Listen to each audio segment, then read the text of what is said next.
A game called One Sword had its last moment of life. As a child, a little boy was so addicted that he became number 1 in the global ranking. Like everything in life, one day it all comes to an end. Unfortunately, his favorite game met the same fate. Until one day, he discovers a new game called Swordress. Knowing this, he joins a club to become the best together. A player reflects on the experience of being number 1 in the global ranking while typing. As he sits at his desk, he recalls being familiar with this position since elementary school. For this reason, the boy confirms that he managed to stay at the top of the rankings for an entire year. Focused on the screen, he executes a precise counterattack, being known as a divine player. Soon after, a delivery is announced for Sung Ji-ho outside his building. Upon receiving the package at the door, he briefly thanks the delivery person. Holding the box, he realizes that his era as the best player has come to an end. Suddenly, he stops in the hallway, as that was the day the game's servers were shutting down. Without hesitation, he uses a utility knife to open the box he just received. Inside the package, a message from Theodore, a representative of One Sword, thanked him for being an impeccable player. At the time, the game he dedicated himself to was about online sword combat. Its gameplay was entirely focused on player versus player duels. In it, the character, One Sword, was known for facing multiple opponents at once. Still, the game was so absurdly difficult that in the end, only 302 players remained. On the computer screen, a confirmation appears that the service has been permanently shut down. After all, that was the only game that for some reason his old computer could run. Meanwhile, elsewhere, a streamer begins his broadcast welcoming Swordress fans. He soon puts on his headset and clicks the mouse to prepare. At that moment, an excited audience watches the opening of the main event in a packed stadium. In the broadcast booth, the commentators wonder if Korea will win the trophy again. Next, players Kobe and Luck are announced as they walk to the arena. Then, the captain of the Korean national team, Lee Ji-nae, enters the stage looking in great shape. As the match begins, a foot crushes a plant on the arena floor. Soon, a team of 4 players positions itself for battle, with a masked warrior in front. The moment a warrior unsheathes his blade, an opponent leaps into the air to attack. The adversary advances with his blades, but the warrior blocks the strike at the last second. Shortly after, the blue monster from the team saves her by biting her opponent. With that, the masked warrior faces the enemy as her eye begins to shine. In front of her, the red-haired warrior rises with a fiery aura and stares down his opponent. Then, the two combatants glare at each other from a distance before charging at one another. In the blink of an eye, the arena empties, and a flash indicates a high-speed movement. The blades of both finally clash in an explosive impact at the center of the arena. From afar, someone watches the replay of the red-haired character's defeat on a cell phone screen. Due to the increase in the audience for esports tournaments, public interest in games only grew. Later, elsewhere, Sung Ji-ho on his bike reveals that he hadn't played a single game in 2 years. With headphones on, he reflects that it might be because he was number 1 in One Sword. After that game, no other could spark his interest again. As he arrived at Dano High School, the boy admits that he didn't hate other games. In fact, his gaming potato simply couldn't run any other title. In front of him, a group of students was gathered around a poster on the bulletin board. The poster announced the recruitment for the esports club for a game called Swordress. Intrigued, he approaches the crowd to get a better look at that eye-catching poster. However, as he collides with the crowd, he flies off his bike and decides it's better to focus on his studies. Soon after, in front of the school, an announcement tells students to go pick up their grades. The boy then is left speechless as he looks at the paper with his grades. Next, a classmate questions him about the results, but he just tells him to go away. Unbothered, the student invites him to go together to an internet cafe. With that, the boy declines the invitation, stating that school is for studying, not for fun. The classmate responds that if he had such bad grades, he would prefer to keep playing. At that moment, the discussion heats up, and the student violently grabs him by the hair. Suddenly, he lets go of him and shouts to get someone's attention. The noise wakes up a student who was sleeping, who tells the boy to shut up and leave him alone. At the same time, he recognizes that student as the local delinquent. Startled, the classmate apologizes to Woo Jin and pulls him out of the room.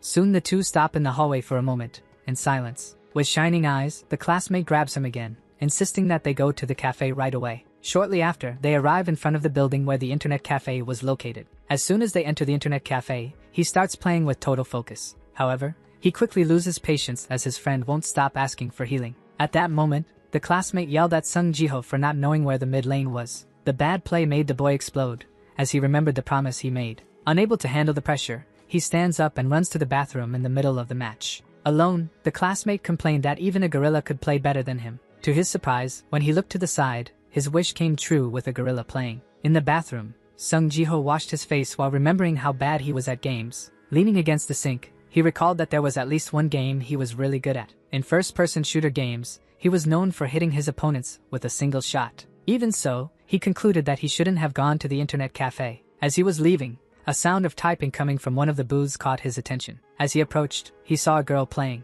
Soon his eyes widened the moment he recognized her playing style. On the screen, a character with a sword was preparing for combat. Then, the character blocked an overhead attack with a precise movement. As an enemy with an energy weapon advanced, the other character defended herself. While the intense battle unfolded, Jiho continued to watch the scene, paralyzed. The speed with which the player controlled her character was impressive. Her hands moved across the keyboard and mouse at a dizzying pace. Even without understanding, he wondered what kind of game that was. With total concentration, the player executed a counterattack at the exact moment. At that instant, the man at the reception desk looked up upon noticing someone's arrival. He quickly stood up upon recognizing the boy named Changhyun. Without hesitation, the newcomer asked for a girl named Ari, informing that her mother was looking for her. Focused on the game, the young girl simply told him to go away without even looking at him. The boy then asked why she was playing instead of going to her private lesson. In response, Hanari said she wasn't just playing or having fun. Then he explained that her mother called him to take her to class. While continuing to play, the girl told him to leave again.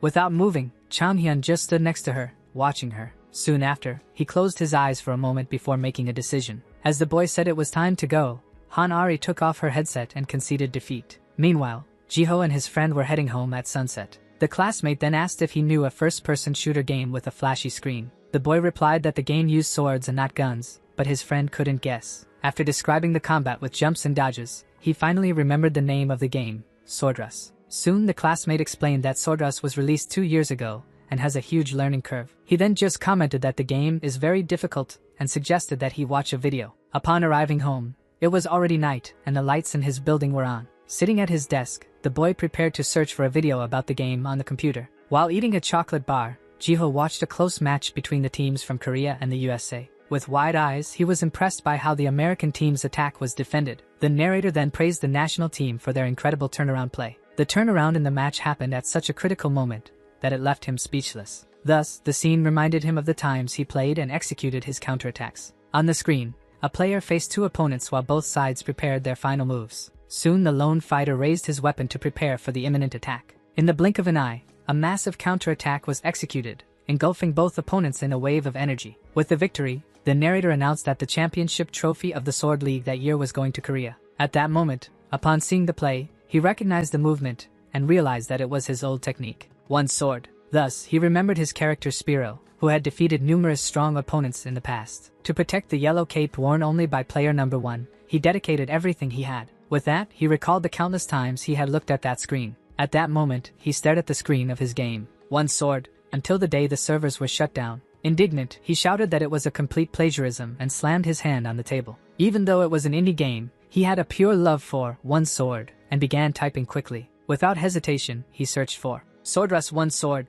on the internet. Soon the search results showed a news article about an American company that had bought one sword. The discovery left him completely paralyzed and without reaction. With that, he realized that his old game, One Sword, was back. The next day, he stopped his bike in front of the school's bulletin board. Then he looked closely at the recruitment poster for the esports club. Standing there, he wondered if Swordrush was just a version of One Sword, with better graphics. The boy finally questioned whether he could play again one more time. He soon remembered his character facing multiple enemies, and wished to relive that once more. The desire to wear his yellow cape and be number 1 again took over him. Suddenly, a voice pulled him from his thoughts, and made him look to the side. Standing in front of him was the same girl he had seen playing at the internet cafe. Then, Hanari asked if he was also planning to sign up for the club. Without thinking, Jiho impulsively shouted yes. Soon after, he realized what he had just said out loud. To cover up, he asked if she was already part of the esports club. With that, the young woman asked what his tier was, but he didn't understand the term. With a smile, he admitted that he didn't know what she was talking about.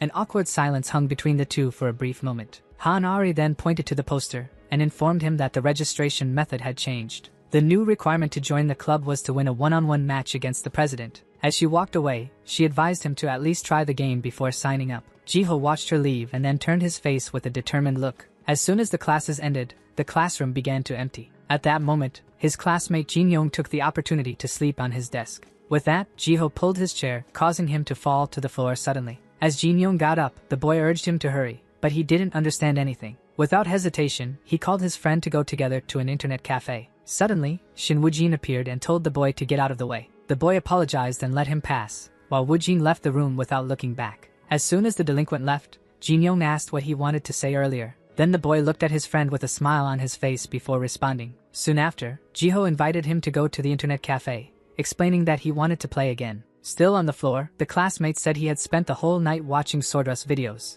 Then, Jiho explained that there hadn't been a game that suited him before, but now things had changed. With determination, he revealed that his new goal was to reach rank 1 globally in Swordrush. To achieve this, he said he would need Jin-young's help. The boy then asked his friend to teach him everything about Swordrush, but he reacted with mockery. Then, Jin-young looked at his companion seriously and told him to pack his things. At that moment, the door of the internet cafe opened and someone appeared at the entrance. The owner of the place saw Han-ari arriving and greeted her. Soon the future president of the esports club entered the establishment. The man then asked her to take care of the counter, but the girl refused the request to practice. With that, he grabbed her head firmly to intimidate her. Still, Ari pulled away from him and headed towards the game room. She then complained about the owner's petty attitude, as she didn't even play that much for free. Meanwhile, inside the game, a warrior with a red weapon prepared for the attack. From the top of a cliff, a hooded character approached the edge. In a swift movement, the red fighter jumped into the air. The enemy then descended from the skies to attack, while the simple rules of the game were explained. Soon Jin-young explained that the objective was simply to defeat the enemy team,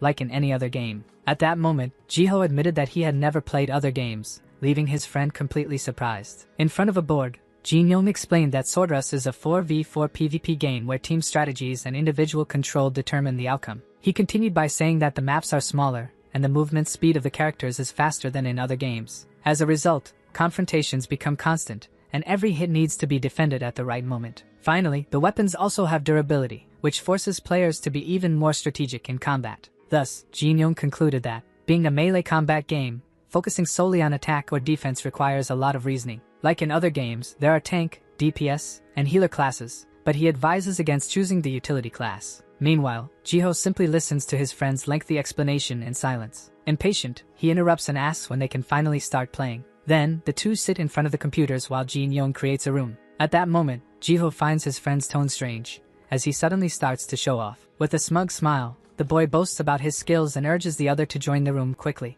Inside the game, Jin-young's character, a red demon, faces his first opponent. Soon, the hooded warrior positions himself to fight against the giant character in front of him. The red demon then introduces himself as a Manhwa, a god among players. The hooded opponent merely questions whether the game controls are some kind of joke. Even with the different commands he prepared for battle. Unfazed, he stated that this was nothing compared to the game he used to play. With that, Jin-young's expression changed, and he became irritated. The demon charged forward, shouting that his opponent was being overly confident for no reason. At that moment, Jiho began to analyze the proportionality of the movement speed. Next, he calculated the range of the enemy's attack. The enhancement abilities were also taken into account in his analysis. In addition to all this, there was one more crucial factor. An ability icon appeared on the screen indicating a special move. Soon, the hooded warrior's sword glowed as it prepared for impact. The defense energy was activated at the last moment, surprising the demon. Jiho concluded that the execution timing was the most important element of all. With the impact, the opponent's weapon broke, and he was thrown backward. All those mechanics were completely identical to those of his old game. As soon as the hooded character hit an opponent, he used the recoil to propel himself against a wall. With a single sword strike, the warrior unleashed a devastating attack against the enemy. The sudden move left Jin-young paralyzed, his eyes wide with surprise. At that moment, Jiho confirmed that the silhouette of that move was exactly the same as before. A massive explosion occurred in the arena, while silence took over the internet cafe. With that, Jin-young shouted in disbelief, unable to understand what had just happened. Suddenly, Han-ari appeared and asked what he had just done in the match. Jin-young then turned to Jiho and accused him of not being a first-time player. He continued to shout, asking if the boy enjoyed humiliating a silver-ranked player. Finally, noticing Jiho's reaction, he asked if he was crying. With his head down, the boy remembered the game he used to play that had been shut down. The game that had meant everything to him for thousands of hours had disappeared forever. Still, Jiho realized that that game was still alive in some way. A memory of his glory days came to mind, reminding him of the joy he felt. With his face still covered, he finally understood that his old game had returned. At that moment, the young man lifted his head, tears streaming down his face, but happy with the discovery. Meanwhile, Han-ari simply observed the scene, listening to him mention that he could play one sword again. With that, Jin-young continued to look at his friend, not understanding the reason for his exaggerated reaction. Pointing at his colleague, Jiho declared with conviction that he would join the esports club. Then, he revealed with a smile what he would do on recruitment day. Finally, the boy shouted that he would completely crush the president, leaving Han-ari paralyzed by the declaration. At dusk, Hanari walked with her colleague Changhyun, who asked her why she had put up the club poster. Soon after, he pointed out that she was responsible for the esports club, and the young woman simply confirmed the information. Then, the boy expressed his concern that the place might become a refuge for delinquents obsessed with games. However, the girl countered that the teachers might not allow it, but she replied that it wouldn't be a problem. Faced with her response, the boy did not understand where her confidence was coming from. As soon as she put away her phone, the student explained that she did not intend to create just any gaming club,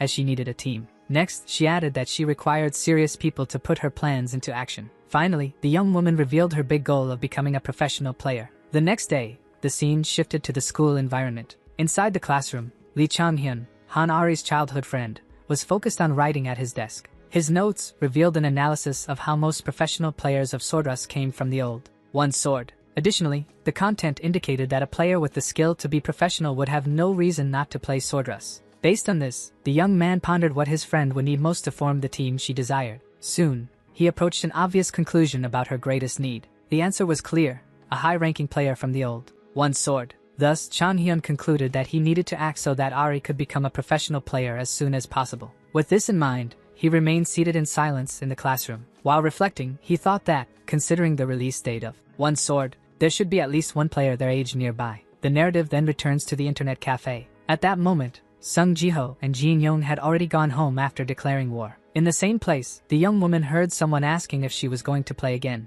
She then approached her classmate, asking why he was so quiet, but he simply replied for her to play, as he wouldn't stop her. Showing no interest, he added that she should take care of the recruitment, and that he was just passing by. The young man sat next to her, admitting that he also did not want to go to private lessons. While typing on the keyboard, Han-ari questioned if that would be a new method of playing. Beside her, her friend looked at his phone and asked if there were no high-ranking players among the candidates. With a smile, she replied ironically that it would be like looking for a national representative, confirming that there was no one useful at the moment. Finally, she commented that a boy had appeared who really irritated her. In response, Chang-hyun laughed, saying it was rare to find someone who didn't irritate her, and mentioned something about one sword. Upon hearing the name of the game, the boy's expression changed completely. Soon after, the young woman replied seriously that they would soon find out what was going to happen. Then, her classmate called her by name and asked if she remembered the boy's face. Determined, Ari declared that she would completely humiliate him during the recruitment, while her imposing avatar was displayed. The scene shifted to Sung Ji-ho's house that same night. There, the young man opened a cardboard box that had been stored away. With a satisfied smile, he murmured to himself that it was lucky he hadn't thrown it away. Inside the box, Ji-ho revealed his old and precious strategy notebooks. At the PC cafe, Jin-young advised his friend to prioritize choosing a DPS or tank character for the exam. According to him, each character had unique abilities, and it would be better to familiarize himself with one of them as soon as possible. Curious, Ji-ho asked which was the fastest character, and his friend replied that it was the utility ones, but he would look for a DPS. Although Jin-young explained that utility characters were not good in duels, the boy excitedly declared that he wanted to play with one of them. In response, his companion punched him on the head. Holding the affected area, the young man heard Jin-young insist that he choose between DPS or tank for the duel, but he replied that it was fine. With a determined look, he stated that he could simply avoid being hit. Such a response left his friend completely impatient. Giving up on the discussion, Jin-young told him to do whatever he wanted, but the boy retorted that he wasn't worried. Soon after, he explained that it was because he had Jin-young himself as a teacher, which made the other bring his hand to his face. Feeling flattered, the friend smiled and urged him to start playing soon. With great enthusiasm, Ji-ho shouted for them to trust him, as they would become rankers today. Shortly after, the two appeared focused, playing side by side. Back in his room, the young man reflected that Jin-young was right about the characters and that he would need to adapt to the new game. In silence, he remained pondering his next steps. At that moment, he remembered the club president, and wondered if she would be there on recruitment day. Soon, he imagined completely crushing the leader and being hailed as the new commander. In his own imagination, the girl praised his skill, and Ji-ho confessed that he did it just to see her again. With that, the imagined version of Han-ari asked him to teach her to play as well. Suddenly, the boy returned to reality, and shook his head to dispel the thoughts. With his focus back, he decided that he first needed to find a character similar to the one he used in one sword. Ji-ho concluded that the game's foundation was the same and that the only place to gather information would be YouTube. Soon after, he sat down in front of the computer to begin his research on Manhwa Outpost. In front of the selection screen, he prepared to study all the characters, even if it meant staying up all night. The narrative then shifts to the next day, in the school environment. At that moment, it was announced that the total number of members needed to establish the club was only 5 people. Jin Young explained to the class that 12 candidates would split into teams of 3 to challenge the president. As soon as the class ended, Jiho cheerfully said goodbye, but the teacher asked him to stay in the room. Not understanding the reason, the boy waited in silence. The teacher informed him about a supplementary exam for students with low grades, warning him not to even think about escaping. The news left him paralyzed, while the image of his irritated friend appeared in his mind. Soon after, Jin Young grabbed him, shouting about how bad his grades were, and he tried to defend himself by saying it was only in math. The excited friend yelled that he was going to the internet cafe to register him for the club, telling him to hurry as soon as he finished the test. Even though he was reluctant, Jiho had no choice but to agree. Meanwhile, Chanhyun finished packing his backpack and asked Han Ari if she was already leaving. Indifferently, the girl simply replied for him to go home alone as soon as he was done. The friend then joked, asking if she was going to kill someone, and the young woman confirmed it was something like that. The scene then moves to the front of the PC cafe building.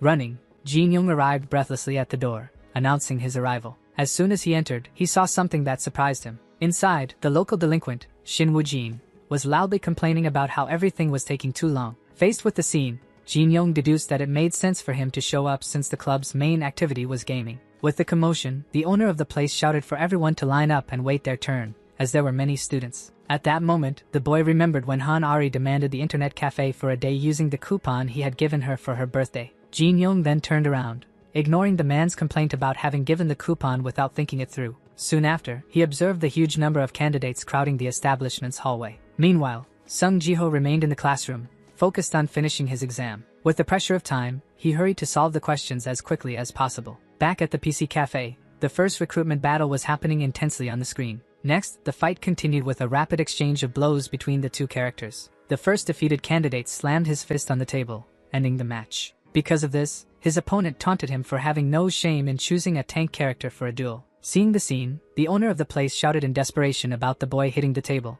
being restrained by an employee. While watching the broadcast, Jin Young wondered why this was being shown to everyone. Unfazed, Han Ari simply shouted for the next challenger. With a single blow, her character defeated another opponent, and the young woman called for the next one. As soon as the adversary appeared, Ari's avatar charged forward without hesitation to attack. The display of power left Jin Young completely speechless. Soon after, the screen revealed that the girl was a rank 446 player, making victory against her nearly impossible. Next, the explanation showed that the ranker title was only for the top 500 players on the server. The other candidates were in shock, as they had underestimated the school's gaming club. From a distance, the owner of the PC cafe commented that that girl's personality was truly terrible. Adjusting her headphones, the president prepared to challenge whoever came next. With that, she shouted that the next one would face a public execution, calling for the next challenger. In the middle of the crowd, Shin Woo-jin ordered one of the candidates to get out of his way. Pushing past everyone in line, the delinquent complained again that this was taking too long. With a smile, the delinquent finally understood the situation and declared that everyone there, except for the president,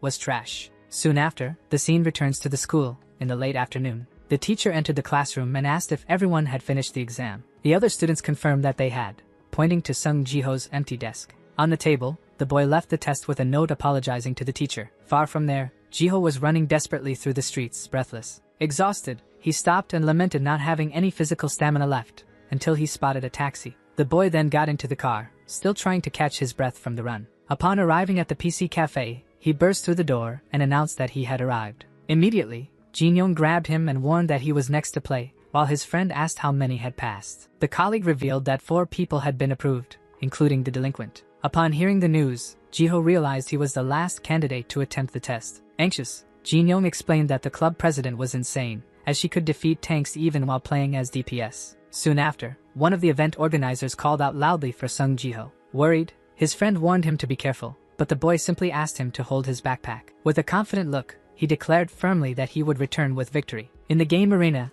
Han Ari's avatar was already waiting for him. At her station, the young woman remained focused, waiting for the match to begin. With a fixed gaze, she thought she was just wondering when he would finally show up. Jiho walked towards the computer but stopped when he realized he hadn't even seen who the president was. Noticing the hesitation, Jin Young thought his friend needed to pull himself together. As soon as he sat down and put on the headset, Jiho admitted that the girl was indeed very good. The colleague then acknowledged that he also had talent but questioned the choice of a utility character for the test. With that, he suggested that opting for a character focused on attack or defense would be a better choice. Inside the game, the sky darkened, and the character wielded the weapon, signaling the start of the duel. Indifferently, Ari stated that the choice between tank, DPS, or healer would make no difference. Soon, a massive energy sphere was launched towards the field, causing a massive explosion. In the face of the destruction, her avatar prepared for combat while the player promised to crush her opponent. The scene then returns to the previous conversation, where Jin Yong insisted Jiho choose between a DPS or tank.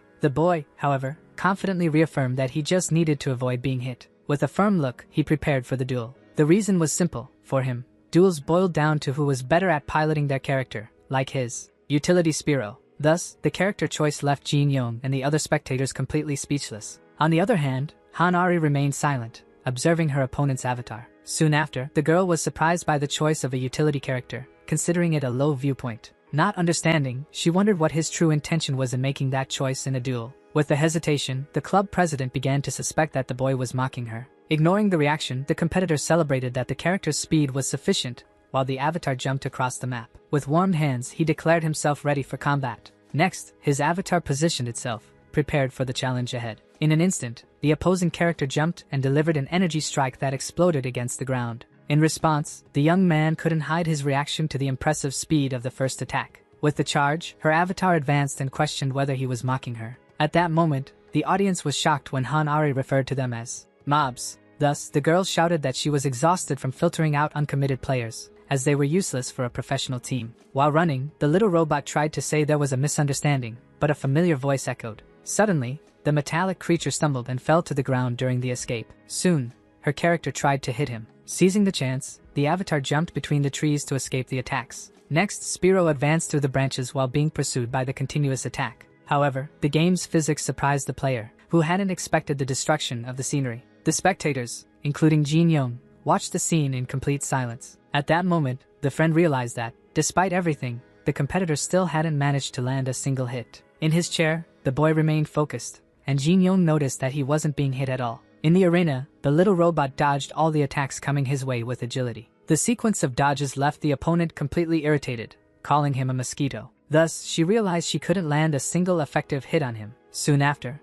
her ultimate ability began to charge, which would increase the range of her attack. Hanari then planned to hit him with a basic attack to activate her ultimate, as she knew it was only a matter of time before he stopped fleeing. On the other side, the young man silently observed the opponent's movements. He recognized that the firepower of that thing was frightening, and that his rival was very skilled. Following that, the boy pressed the tab key, still wondering about the meaning of the number 446 he had seen earlier. Even in the face of the threat, he couldn't believe he could play at that speed again. With a smile on his face, he concluded that the feeling was simply incredible. Thus, the fact that he hadn't met Swordrust before began to charge his character with energy. The energy then concentrated in the robot's tail, catching the opponent's attention. At that moment, the competitor pressed one of the keys with full force. Soon, his character surged forward in a trail of energy, releasing all the anger he felt for having wasted so much time. Furious at the advance, the president shouted, questioning what that mosquito thought he was doing. With that, her avatar prepared a strike, but the robot advanced underneath with its energy. The clash between the two characters was inevitable and direct.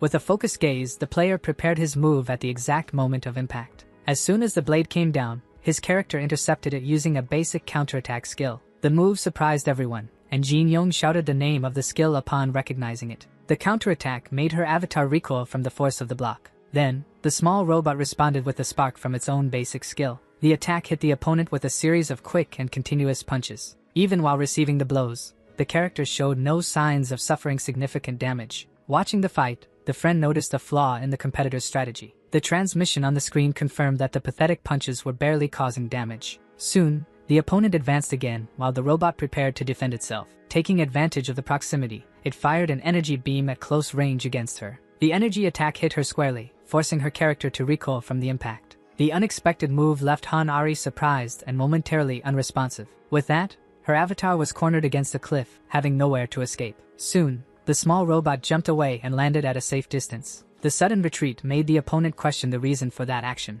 The spectators also didn't understand the pause, speculating if he was waiting for some skill recharge. Meanwhile, his character remained crouched on the ground, merely observing the rival. Suddenly, the young girl began to suspect the true intention behind that pause. The girl then realized that he was, in fact, provoking her. The provocation made her avatar react instantly, releasing an aura. With a smile, the competitor confirmed that the opponent had fallen for the bait. The boy knew that if the fight continued like this, both would run out of stamina due to the insignificant damage. He then remembered how, in one sword, a player ranked 125 was always weak against provocations. With this strategy, the young man always managed to turn the game around using a single super counterattack. Thus, he slammed his fist on the table and challenged her to use her move already. Totally startled, he realized he needed time. Soon he became paralyzed and stammered upon noticing that the monitor had turned off. Thus, Chan-hyun remained watching Sung Ji-ho from across the hallway with a serious expression. Meanwhile, the club president was asked if she remembered his face and replied that she would see what would happen.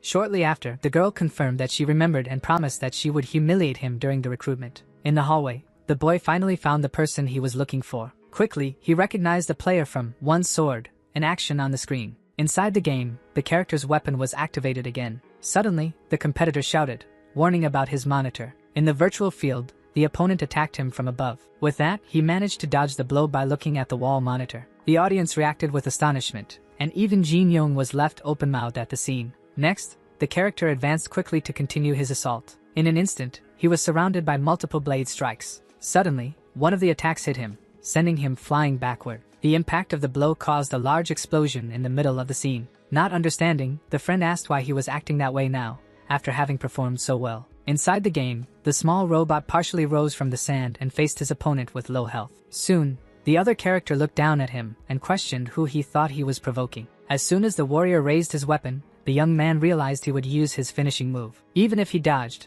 he knew he would lose the fight with a single basic attack. With that, he recalled when he would shout in frustration over the frame drops on his old computer. He then asked his mother for a new graphics card under the pretense of watching online classes, but she questioned him. His justification about the quality of the teacher's transmission didn't convince her, and the woman simply told him to go out. The boy then wondered what he would do if the opponents teleported, as there was no other way out. At that time, he could only sit and listen to the enemies defeating him without being able to react. Desolate, the boy slumped in his chair until suddenly a new idea sprang to his mind. The image of a character attacking and stomping on the ground came to his head in an instant. With wide eyes, he finally understood what he needed to do. Then, he brought his hand to his mouth upon realizing that the answer was sound. From that moment on, he began to use the sounds of the game to predict and counter each movement of the opponent. Remembering how he had overcome his limitations in the past, he sat in front of the computer and decided to try once more. Back in the current match, the boy adjusted himself in the chair to focus on the game and try one last time. With renewed determination, he faced the screen and told himself that he could turn the situation around. Inside the game, the opponent watched as the little robot sped by, executing an unexpected maneuver. The sudden action left the president surprised, and she questioned what was happening. In an instant, the character moved so fast that it seemed to create clones. In light of this, the audience watching the confrontation was completely confused by that strategy. In the midst of the crowd, Shin Woo-jin observed everything with a discreet smile before turning to leave. At that moment, Jin Young saw his colleague walking away and called out his name, unable to believe what he was witnessing. At the same time, he was asked loudly what he was doing and where he was looking. On the other side, the player noticed that someone was speaking behind her. The person concluded that after being hit a few times, the boy was just playing around the whole time. With that, the opponent prepared to finish the match once and for all. Then, her character advanced, declaring that she would not go easy on him. Soon a new ability was activated at that moment. With that, her avatar executed its final technique, Prominence Blue.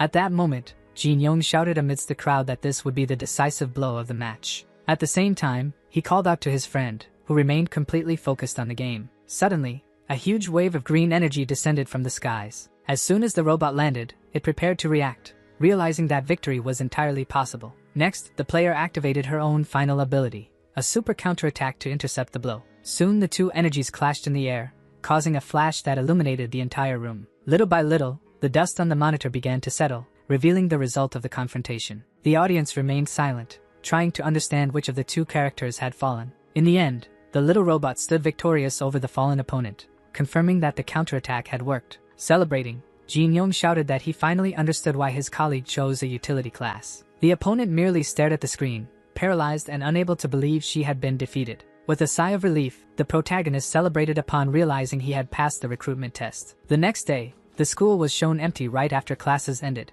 As soon as she grabbed her backpack, Hanari stood up and walked toward the classroom door. Then, the girl walked alone down the silent hallway toward the esports club. Upon reaching the door, she stopped and listened to see if the player known as Spiro was inside. Suddenly, the girl came across Sung Ji-ho being confronted and soon stated that he had failed. The boy then approached the president and asked why he had failed, receiving the answer that it was because she won the match. The young woman's explanation left him completely speechless for a moment. With her arms crossed, Hanari stated with a smile that she was the one who emerged victorious from the confrontation. However, the game ended with Jiho's robot standing over her character, ready for the final blow. The crowd shouted for him to finish off the opponent quickly. The little robot then prepared to attack the fallen and defenseless opponent on the ground. With that, the character was completely enveloped by blue energy. Both the audience and the player were confused by the result, not understanding what had happened. In the end, both characters fell to the ground at the same time. With wide eyes, Jiho stood frozen, not comprehending how that had occurred. Soon, he remembered that the opponent caused a continuous damage effect with her blows. A voice then announced that Hanari was the winner of the match, while she held the mouse. Even with the victory, the young woman continued to stare fixedly at the screen with a tense expression. In the audience, Chang Hyun heard others wondering what had happened and why the player had lost. After observing the final play, he remained serious, convinced of his suspicion. While watching the confusion, Chang Hyun was certain that Sung Jiho was the number one in the global ranking of one sword. As soon as he got home, the young man searched through forums and old articles to confirm his suspicion about the mysterious player. Although many veterans of that game were emerging, he found no mention of the whereabouts of the number one. Therefore, he questioned why such a talent had not yet migrated to Swordrush. At that moment, the image of the boy's decisive victory in the game flashed through his mind. With that memory, he had confirmation that he had finally found the legendary competitor. The impeccable skill demonstrated in the match was the definitive proof that it was indeed the number one in the ranking. The recollection of Jin Young scolding him at the internet cafe only reinforced his certainty about the prodigy's identity. Later, outside the building, a voice shouted. Soon after, his friend appeared complaining to him about the mistakes made in the match. Not understanding the scolding, the boy interrupted to ask what one of the game's slang terms meant. In response, Jin Young questioned why he was taking notes instead of being disappointed by the loss. The rookie explained that it was his fault for not knowing the skills and that he was excited to research. Additionally, he added that he was only upset for not having discovered such a fun game earlier. Shortly after, he declared firmly that his goal was to reach the first place in the global ranking. Meanwhile, the focus shifted back to Hanari, stating that it was she who won the match. Shin Woo-jin looked at her with a challenging expression. In front of the new recruits, the young woman congratulated everyone for being accepted and explained that there were no older students than her. Soon after, she formally introduced herself as the president of the esports club and a second-year student. One of the newcomers, Ha Sung-shin, introduced himself as the first-year tanker. Next, another asked if he could play other games, but the answer was no. Then, a second-year student named Choi Soyeon greeted everyone with a wave. Following that, Lee Chan-hyung, also a second-year student, introduced himself formally. After that, Han Ari turned to Shin Woo-jin and confirmed that he was a first-year student. With a serious look, she warned him not to use informal language with her. At that moment, a man entered the room while retorting that hierarchy should be determined by ranking. Immediately, the president interrupted him to introduce the professor in charge of the esports club. Professor Yoon Tae-in then congratulated the students for being accepted. Soon after, he suggested that they organize a practice match to get started. Thus, the members prepared to begin the match on their computers. During the match, the president shouted to the team that the enemy was on the brink of defeat. Meanwhile, the characters were engaged in a fierce battle using multiple skills. With such effort, one of the avatars finally finished off the creature. At that moment, Ha Sung-shin celebrated the successful play while Choi Soyeon congratulated her teammate. Shortly after, Lee Chan-hyung adjusted his headset confidently, exchanging a glance with the captain. The professor, in turn, watched the team play closely and reflected on the team's potential. At that moment, he imagined that with that formation, it would be possible to achieve great goals. For her part, the girl also thought about the possibility of becoming a professional player with that group. Suddenly, a woman burst into the room and began scolding one of the students in the middle of the match. Amid the confusion, Shin Woo-jin ordered the leader to regroup in the game. The intruder then dragged the student out, shouting that he should be studying. With the room in disarray, the boy questioned why no one was regrouping until Choi Soyeon called out the name of the taken colleague. The young woman was surprised to realize what had really happened. Soon after, in the cafe, the captain lamented to her colleagues that she had purposely lost to the new recruits. Then, she complained that the three most promising players had simply disappeared out of nowhere. In light of this, Shin Woo-jin mentioned the name of a certain competitor to her. The boy then quietly commented that he should have let that player participate. Shortly after, he admitted to the group that he was very skilled. The professor, in turn, instructed the group to find new members by the next day, and Choi Soyeon accepted the challenge. As they left, they commented that it would be easy to find candidates since many wanted to join the club. Before they left, the leader called Shin Woo-jin for a conversation. Firmly, she declared that the final decision on who joins the club was hers. After delivering the message, she turned and left him behind with the second-year colleague. The next day, she wrote the name of the club on the board to grab the attention of the first-year students. In her speech, she announced that an incident had opened 3 unexpected spots in the club. Therefore, she offered a new opportunity for everyone who did not make it in the first selection. The young woman explained that registration should be made by the end of the day, and that there would be a test to select the best candidates. As soon as she encouraged the students to sign up again, one of them responded that they would not participate. The student added that they preferred to go to an internet cafe instead of joining the club. Next, another confirmed that everyone in the room had heard what she said about them. The memory of her complaining during the game about having to filter out weak players resurfaced for everyone. With that, the representative repeated her words and stated that no one would join the club. Back in the room, the girl lamented having spoken too much, while Shin Woojin kept repeating the name Spiro. While resting her head on the table, the captain began to think about the player who had defeated her. At that moment, the image of Sung Jiho declaring that he would crush her on recruitment day flashed in her mind. Although Choi Soyeon tried to console her, she admitted that she needed that competitor on the team, even against her own will. At that moment, the club room doors slowly opened. As he entered, Chan Hyun commented that the rumors about the club being a nuisance had already spread throughout the school. In response, the leader asked him if he knew how to play sword wrestling, but the boy replied indifferently. Despite the response, he offered to join the team, and the young woman confirmed, as there was no other option. Awkwardly, she accepted the newcomer's entry, while the other members welcomed him more enthusiastically. With such an opportunity, the boy reminded her that, being in the second year, he was not in a position to choose. Soon after, he asked if anyone else would show up, as the time to become professional was running out. In silence, the girl remained with a serious expression. Suddenly, someone knocked on the door and opened it wide, shouting that they had found the room. As he entered, Jin Young complained about how difficult it was to locate the club. Then, right in front of him, Sung Jiho appeared at the entrance. Surprised, Hanari stared at him, while the boy averted his gaze. Before she could say anything, she was interrupted by the newcomer's sudden request. Once again, she was taken aback by the unexpected interruption. With determination, Sung Jiho asked to take the test and have a new chance to join the club. As Hanari's character advanced, the boy blocked her with a precise counterattack. Soon, the fighter was completely halted mid-movement. In the club room, he revealed that he had a condition for the match. In turn, the young woman stared at him, surprised by the unexpected proposal. Then she asked that if she won, Jin Young should also be accepted into the club. Immediately, the boy thought that he couldn't handle it. In the game, Sung Jiho's character nimbly dodged the attacks launched by the opponent. At that moment, the fighter noticed the unexpected movement of her rival. However, the challenger had completely changed his play style and character choice for the new match. The club members were impressed, questioning how he had improved so much in just one day. However, Hanari remembered that he hadn't even played the ranking matches and questioned his rapid evolution. In a swift move, her character knocked him off a platform. As soon as they landed, both prepared for the next attack. While exchanging blows, the girl realized that he had impressive reaction time and game sense. The memory of Chan Hyun saying that she could no longer choose new members came to mind. Soon after, she recalled her concern about the little time left to become professional. At that moment, her colleague's words about that specific player echoed in her thoughts. Shortly after, Chan Hyun asked if she knew that Sung Jiho's monitor was off. Without reacting, the girl remained silent,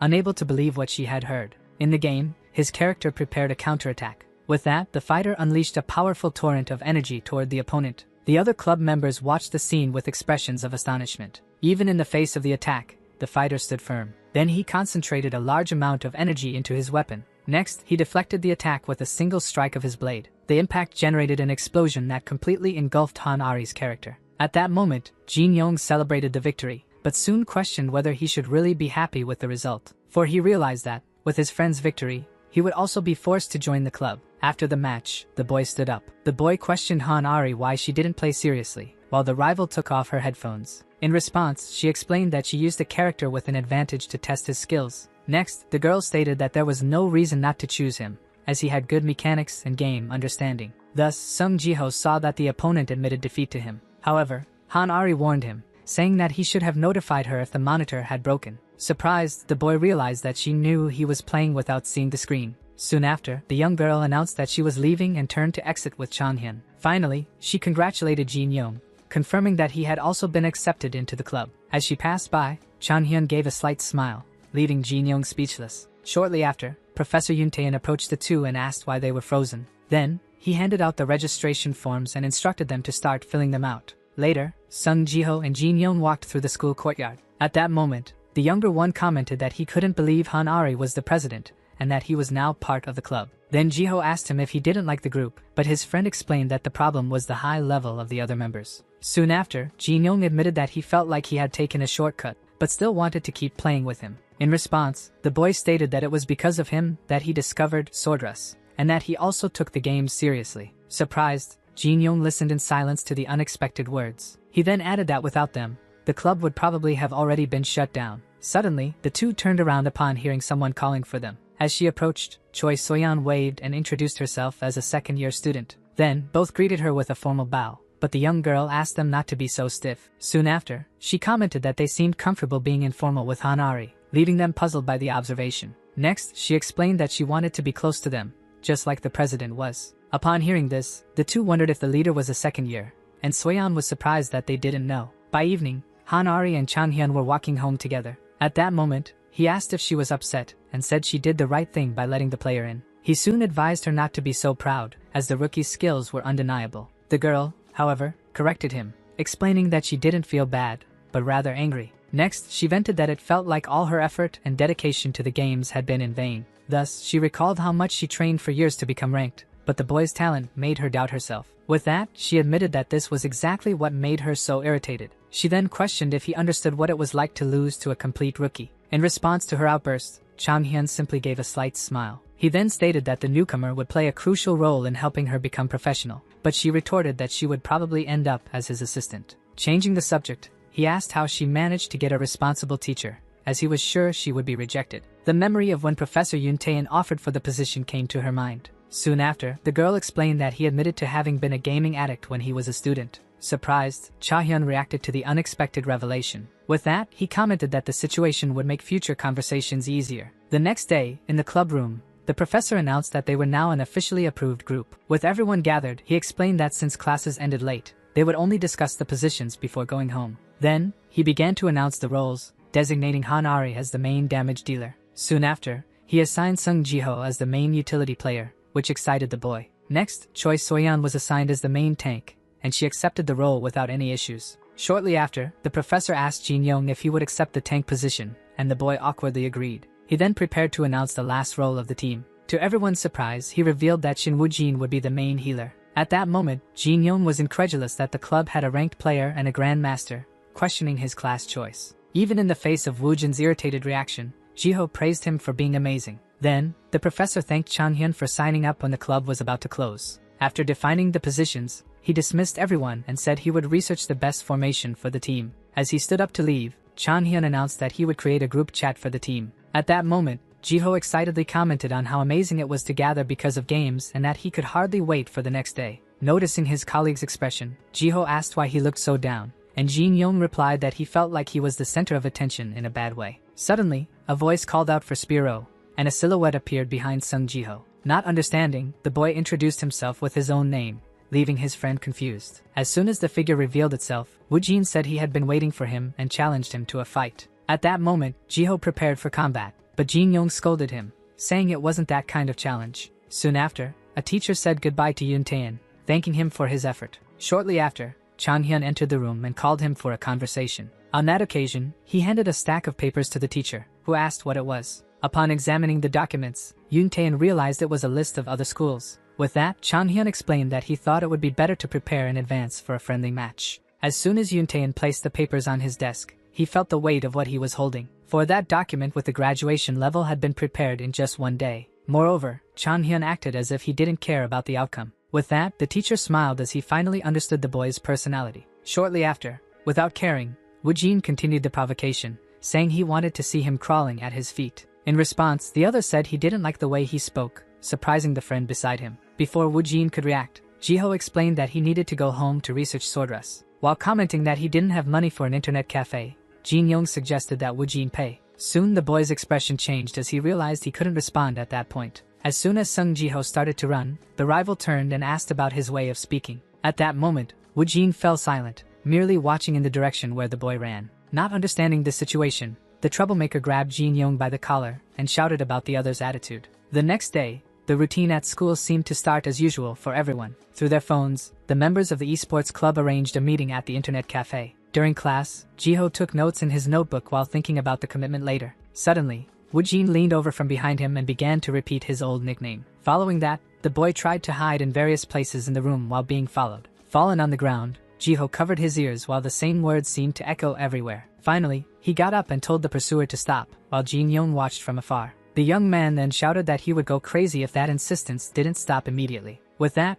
Woo-jin explained that he only acted that way to get his attention. Upon hearing another curse, Jiho remembered hearing that way of speaking somewhere. Soon after, he directly asked the delinquent why he used so many swear words. At that moment, Woojin countered the question, asking if the word he used was really a curse. Then, Jiho smiled and changed the subject, deciding to let the matter go. Thus, he proposed the deal and said he would accept the challenge if the rival promised not to use swear words. With his head down, Woojin began to laugh quietly upon hearing the proposal. Soon after, he ended up agreeing to use kind words. Later, the three arrived at the internet cafe building for the match. As soon as they entered, Jiho sat down at one of the computers, with the other two right behind him. While adjusting his hand, Woojin told the boy to play like Spiro. Even without understanding, he accepted the condition but corrected him by saying his real name. Beside him, Jin Young tried to understand the rival's obsession with that specific character. With that, the match began, and the two avatars appeared in the battle arena. Soon Jiho recognized the lava map he had only seen in videos. As the fight started, a red attack quickly advanced toward his character. The avatar then used a skill to dodge, jumping between the rocks. Then, he landed safely on top of a stone. At that moment, Woojin commented that he really wanted to defeat Jiho in a fight without a time limit. Soon after, his character jumped to attack while saying he hadn't faced a decent utility player in a long time. Seeing the screen, Jin Young explained that it was an offensive-style healer, capable of self-healing and attacking. On the other side, Jiho realized that the opponent's mechanics were at a Grandmaster level, being the worst combination for his hero. With that, Jin Young finally understood what was happening. In fact, the delinquent didn't want a fair match, he just wanted to torment Jiho. Far from there, in front of the course building, night was already beginning to fall. As soon as Soyeon left, her friends called out to her asking where she was going in such a hurry. Next, the girl apologized and declined the invitation to eat, explaining that she had plans after her private lesson. Awkwardly, her friends wanted to know what she would be doing at that time. Soyeon just smiled and replied that it was an activity similar to a club. Meanwhile, Jin Young continued to watch the game in silence, unable to say a word. On the screen, Woojin's avatar advanced and delivered a direct blow to the opposing character. The attack was quickly avoided with jumps around the corners of the scene. Without taking damage, the fighter used his bandages to heal completely with a skill. Soon after, the avatar floated in the air with renewed energy, while Jiho watched from below. At that moment, Jin Young realized that he was healing as soon as the skill's cooldown time ended. Woojin shouted angrily, calling the other player a mosquito. In light of the situation, Jiho's character merely lamented not being able to heal in the same way. Still, Jiho remained focused, thinking about how he could finish that fight. Beside him, Jin Young was surprised to notice that a 2-minute match had already lasted 10. In silence, he wondered how Jiho was so skilled after only a few days of playing swordress. Suddenly, Han-Ari appeared behind him and asked what he was doing there. With that, the girl yelled at the two, demanding to know why they were wasting time instead of training. Sure enough, they immediately received a quality slap for that. Then, Soyeon entered and announced her arrival, recognizing Ari's uncle's cyber cafe. As soon as she walked in, she greeted everyone but stopped upon seeing the scene before her. The young girl waved awkwardly and quickly lowered her hand upon sensing the tense atmosphere. With a smile, Han-Ari held her friend's hands and thanked her for being there. Soon after, Ari hugged her and commented that she smelled nice. In response, Soyeon apologized for being late and said they could start now. Meanwhile, time continued to pass outside the cyber cafe. Sitting further back, the attendant merely observed the group of students. All the club members gathered, with the delinquents staring at them with crossed arms. Then, the four settled at their computers and put on their headphones to start training. From his desk, the attendant watched the team's dynamics with a slight smile. As soon as Changhyun entered, the employee greeted him politely. The newcomer approached the table and called out to Ari. The girl responded without turning around, but he explained that he wasn't there to bother her but to deliver a message. With everyone's attention on him, Changhyun announced that he had organized a friendly match. Ari turned around in surprise upon hearing that they would have an official competition. In the next moment, when she looked again, she realized that the boy was no longer there. After that, she commented that he always said just enough and then disappeared. Jin Young then questioned the match, remembering that the club had only been formed the day before. In response, Sung Jiho speculated that there must be an esports club at another school. Beside him, Woojin commented on a specific attack angle within the game. Not knowing how to react, Jin Young merely followed the situation with a worried expression. Suddenly, the attendant returned and told everyone to go home. Firmly, he shouted that it was already 10 at night, making everyone realize the time. Outside, Ari said goodbye and scheduled a meeting in the club room for the next day. As they walked back, Jin Young and Jiho strolled together along the sidewalk. For the first time, the boy realized that he was jealous of his friend's skill in the game. With that, he understood that talent for games truly existed and Jiho possessed it. Suddenly, the student stopped, complaining of a sudden dizziness. Soon after, a voice called out to Jin Young, making him turn around in surprise. As he looked up, Jin Young saw Changhyun standing nearby, watching the two. The newcomer then said that, even though he joined the club because of a friend, that wasn't enough. With that, he stated that his colleague would still need to work hard to fulfill his part in the team. The three remained motionless on the sidewalk, facing each other after the warning. Upon hearing those words, Jin Young confirmed that this was exactly what he expected. For a moment, he even regretted joining the club. Before the silence could stretch on, Jiho interjected to talk to Changhyun about the matter. Then, he defended his friend and explained that his only flaw was having played alone until that moment. Determined, Jiho stated that he would help him improve in the game. The other merely stared at him, unable to say anything. Soon after, he commented that his companion seemed a bit out of sorts at that moment. Changhyun then changed the subject and asked if Jiho had already completed his placement matches. He then mentioned that Jiho was probably already aware of his concerns. The boy explained that that match was very important for Ari and asked him to pull himself together. As he walked away, he advised him not to keep all the stress to himself. At the same time, he reflected on what the ranking of the former #1 player of one sword would be. Soon after, he called for his friend, who responded back. With a smile, Jiho told him not to worry about it. The next day, the teacher announced that he would send the registrations for the school championship, starting with Sung Jiho's. Next, Hanari's registration was confirmed, showing her position as DPS and ranking 445.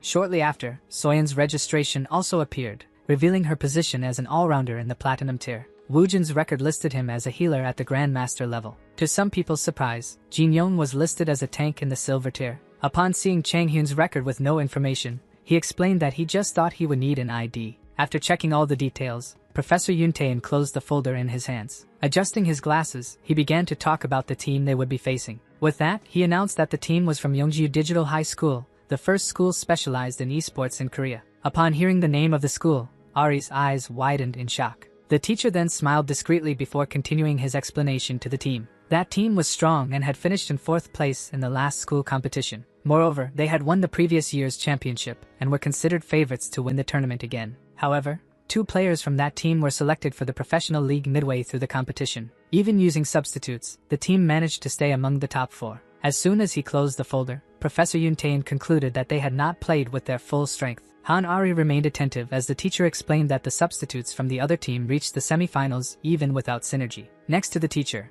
Changhyun simply nodded in agreement with the analysis. The team then turned their gaze to him, and he turned to speak to everyone. With that, he warned that although it was just a friendly match for the opponent, for them it was an official game. Sung Jiho listened carefully to the alert that this was a valuable opportunity. Soon after, it was explained that friendly matches helped accumulate points necessary for the tournament. With such points, there would be a chance to participate in the competition and advance to the finals. Next, Changhyun clarified that a new club would receive additional points for defeating a school from the previous year. Therefore, even in the event of a loss, the match would still hold value for the group. Shin Woo-jin then questioned the opposing lineup, while Jiho was surprised to hear that they were newcomers. He then confessed to being irritated by that situation. Ari brought her hand to her face, unable to believe it. Changhyun stated that there was no reason to be angry and that it was actually a relief. With that, Ari lifted her face and asked if the friendly match had only been scheduled because of her. The boy asked her to think positively, while the teacher found her reaction strange and commented that no one understood what she meant. At that moment, Jin Young asked for an explanation to lighten the heavy atmosphere in the room. The girl remained silent for a few moments, under Soyeon's worried gaze. Soon after, Ari revealed that she had been the top scorer in the admission exam for the esports specialization. Upon hearing the revelation, everyone was completely shocked. The young girl then explained that, although it was surprising for the other school to accept the friendly match, she felt irritated by the fact that they were sending newcomers. With that, she confidently declared that there was no way they could lose the match. Jiho merely followed the conversation with a nervous expression. Next, he asked why she had gone to a regular school, and Ari replied that her parents were against it. The student commented that if she had come this far and given up, the reason would be obvious. Soon after, she looked directly at Jiho and asked him to take care of himself. At that moment, the boy finally understood the reason for her behavior at the cyber cafe. The image of his avatar appeared behind her, reflecting his intensity. With that, he decided that he would win the friendly match at all costs. In the hallways, Soyeon found her friends and asked if they were going to the cyber cafe again. Jiho explained that they needed to stop by his house first, and she understood. As soon as the classmates said goodbye, Ari watched the two from a distance. While walking with Changhyun, the girl wanted to know what she should do to prepare for the match. The boy reminded her that the opponent was Yongju High, and that the match would be the day after tomorrow. With her back to her friend, Han Ari declared that she would use that opportunity to assess the team's skills. Changhyun then questioned about the outcome of the match, and she assured him that they would not lose. With a firm look, the young woman stated that she would defeat all opponents that appeared. Upon hearing the declaration, the boy merely observed that she had not changed at all. As they walked together down the hallway, he reflected that this confrontation would be difficult. 2 days later, the event sign announced the match between the esports club of Dano High School and the esports class of Yongju High. On the scheduled day, Sung Jiho arrived at the rented cyber cafe, located halfway between the two schools. Thus, he was the first to arrive for the friendly confrontation. The boy was an hour early for the game that was set to start at 11. Soon, he decided to use the extra time to warm up his hands before the start. While waiting, a white van suddenly stopped on the sidewalk next to him. As soon as the door opened, he noticed the Yongju High School sticker on the vehicle. Then, 5 students got out and stared at him in silence. The leader of the group looked around and then fixed his gaze on him. Jiho was impressed to realize that they were receiving special treatment just for playing. One of the students asked who he was, while another seemed to recognize him. The representative of Yongju High, Mingyu, asked if he was from Dano High School, and the boy confirmed. Shortly after, Mingyu extended his hand to greet him formally. For a moment, Jiho imagined a scene of sports rivalry, with both teams staring each other down. Soon after, he shook the hand of the opposing player and introduced himself as a member of the esports club. Not knowing how to continue the conversation, he asked what position Mingyu played, who replied that he played as a tank. Next, Mingyu wanted to know what his tier was, and Jiho explained that he had not yet completed his placement matches. Upon hearing the response, the representative stared at him and declared that he was nothing but complete trash. With that, Jiho's expression changed immediately, while Mingyu continued and asked if the rest of the team was like that too. Sometime later, the team gathered at a PC Bang for the match against Yongju High. As they observed the environment, Han Ari and Soyeon found the silence strange, and one of them asked if they were the first to arrive. As she approached, the girl noticed that their opponents were already playing. All the team members were completely focused on their monitors, warming up for the confrontation. Still, it was noted that Coach Yoon Taein had not arrived to accompany them. With that, the memory of how their colleagues used to behave came to mind. The memory made her bring her hand to her face in a gesture of fatigue. However, the noise coming from one of the stations caught the observer's attention. So intense was Sung Jiho's concentration that he almost seemed like a different person. Beside him, his friend also noticed the change and tried to comment on him. Thus, Ari finally understood the reason for such focus. All that seriousness was a direct response to what the Yongju High team had said. Soon after, the match began on the Zero Gravity map, a 4v4 elimination battle with professional league rules. As the coach and Jin Young watched closely, the format of the contest was set as a best of 5. Shortly after, the boy wished everyone good luck, reminding them that the game was taking place on a tournament server. Within the match, the group positioned themselves with Jiho as utility, Shin Woo-jin as healer, Soyeon as tank, and Han Ari as DPS. On the other side, the rivals mocked the utility for not having completed his placement matches yet. Feeling the atmosphere weighed down, Jin Young commented that the tension in the place was no joke. As the countdown approached its end, all players maintained absolute focus on their monitors. As soon as it started, the 8 avatars appeared on the map and immediately spread out. At that moment, Go Mingyu's character disdainfully declared that he would finish this quickly so he could go home. Therefore, he ordered his team to split up and use the rock to propel their advance. In the face of the debris, the DPS and the healer prepared for the attack. Not understanding the strategy, the coach asked why the enemy was moving so dispersely, and Jin Young explained that it was to gain speed. Additionally, he added that on the zero gravity map, it was possible to use the rocks to accelerate and prepare an attack from multiple directions. The boy concluded that the tactic would put them at a disadvantage, as it would be difficult to respond to a pincer attack. With that, he understood that the enemy had chosen a character with a long attack range precisely for this strategy. Meanwhile, Mingyu found it strange that the opponents had no reaction and asked if they were retarded. Right after, his teammate agreed, questioning if they were just wasting everyone's time. Meanwhile, the third member of Yongju High started laughing, claiming it was obvious they hadn't done their placement matches yet. Outside, Yoon Taein and Jin Young heard the opponents mock that the only strategy of the young players was to go home humiliated. Inside the game, the character Saigon decided that the attack should start with the enemy team's healer. Thus, he advanced and delivered a direct blow against Shin Woo-jin's avatar. At that moment, the opposing player sighed in boredom, finding the victory too easy. Soon after, the teammate complained that it was a waste of time since he had a class to attend. Suddenly, the healer's character reappeared unharmed elsewhere, surprising everyone. With a smile on his face, Woo-jin asked if the opponents didn't usually play paying attention to the game's sounds. The taunt made Go Mingyu widen his eyes at his monitor. On the map, the enemies realized that Jiho's entire team was now gathered on a single asteroid. Not understanding what had happened, the character Malik wondered where they had all gone. Before he could react, an enemy jumped towards him with a prepared attack. With that, he hit the opponent squarely. The impact violently launched Go Mingyu's avatar against another rock. Surprised, the young man shouted and wondered when the opponent had come up behind him. Right after, Jiho's character used the momentum to attack Saigon, who was caught off guard. Seeing the confusion, one of the Yongju High players tried to warn his teammate that someone was approaching from behind. Even with the warning, the group was hit by a coordinated attack coming from 2 different directions. The offensive was so quick that one of the opposing team members became completely disoriented. In an instant, Jiho's avatar ricocheted between them to attack. Thus, seeing the strategy work, the team's DPS readied her weapon and declared that it was their turn now. Even at a disadvantage, Go Mingyu tried to counterattack and jump towards the enemy. At the moment of confrontation, a large silhouette formed, surprising the opponent. Then, his character hit the opponent squarely. As soon as the small avatar landed, Saigon fell back defensively. With a quick movement, the player blocked the enemy's weapon and struck with a direct blow. With that, the opposing character's body fell to the ground, paralyzed and unresponsive. The Yongju High member stared at the screen, unable to believe what had happened. Outside, the coach shouted that the play was incredible and that Jiho was impressive. Still, the teacher asked why he was using that character, and Jin Yong explained that the strategy was shaking the opponents. Thus, Jin Yong concluded by saying that the opponents were losing confidence because they couldn't defeat a character they considered inferior. In light of this, Go Mingyu began to wonder if he would ever face him as a professional. His expression changed as he considered that the entire enemy team could be just as skilled. At that moment, Jin Yong noticed the change in atmosphere and stated that the opponents would no longer be able to maintain their focus. Soon after, the scene returned to 10 seconds before the game, when Han Ari called Sung Jiho for a talk. At that moment, the girl said she didn't know exactly what the members of the other team had said. Still, she asked her teammate to suffocate their minds until they could no longer think. Back in the match, the Yongju High team looked at their monitors with empty and exhausted expressions. Meanwhile, Jiho's avatar remained victorious over the paralyzed body of his opponent. Thus, Go Mingyu watched his monitor, paralyzed by the defeat of his teammate. Soon after, the character Lilazu questioned what was happening, completely lost on the map. Suddenly, Han Ari's avatar appeared behind him,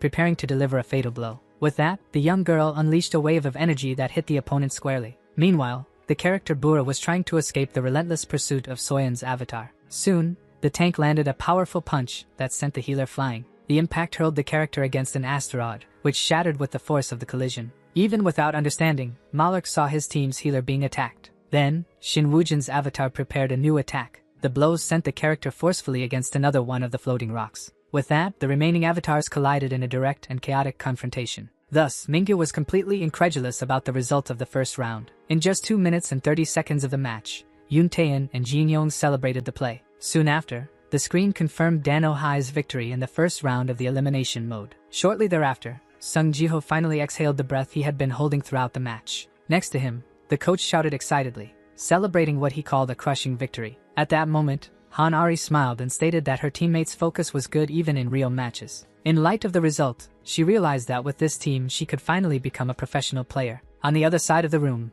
the members of Yongju High remained seated in silence. Meanwhile, Go Mingyu stared blankly, unable to comprehend what had just happened. Upon hearing his name, Jiho turned around and saw the girl congratulating him on a job well done. He then reciprocated the high five she offered to celebrate together. Suddenly, a loud noise caught everyone's attention in the room. Lying on the floor next to his chair, Jiho was completely motionless. Not understanding, the coach and Jin Yong ran towards him, shouting his name. Ari knelt beside him and asked what was wrong as he gasped for breath. While the opposing team urged him to recover, Mingyu watched the confusion in silence. Soon after, a discreet smile appeared on his face as he realized the opportunity. In a private room, the teacher thanked the manager for allowing Jiho to rest on the couch. As a result, the gaming station he had been using was now completely empty. Gathered together, Shin Wujin suggested they ask the other team to remove a member as well. Not knowing what to do, Han Ari wondered how they had ended up in such a ridiculous situation. Lying on the couch, Sung Jiho was suffering the effects of severe 3D motion sickness. As she recalled the match,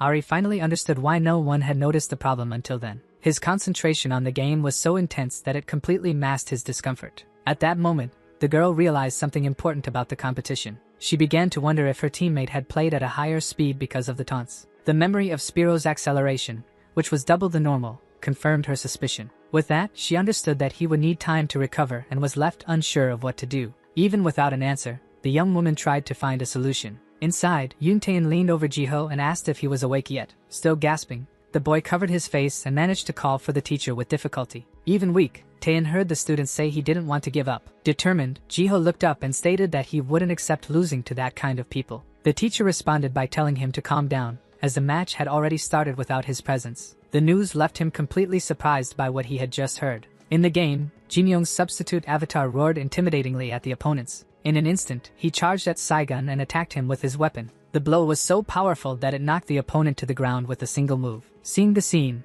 Ari shouted for her teammate to be careful and not get carried away by excitement. Still, she knew that if he looked to both sides he would be fine. The scene then returned to the moment when Jin Young was surprised to be called to participate. Even without understanding, the team reminded him that he was undeniably a bench player. With that, Ari looked at him seriously. She then stated that, above all, he was also a member of the team. After a moment of silence, the boy finally agreed to take his place in the match. Seeing the situation, Taein wondered if he would be okay against the Yongju High students. Back in the present, Go Mingyu questioned what tier the substitute would be. Soon after, he tried to check the profile but found it was blocked due to being a tournament server. Thus, he understood that he would only be able to discover the opponent's level during the actual combat. In the game, Jin Young's avatar was caught off guard by a quick attack. As a result, the boy retreated and used the momentum from the rocks to escape the direct confrontation. From her station, Ari taunted the opponent and asked if he was going crazy. Shortly after, the screen showed Soyeon controlling the character Spiro in place of Sung Jiho. The girl thought that although her teammate was a versatile player,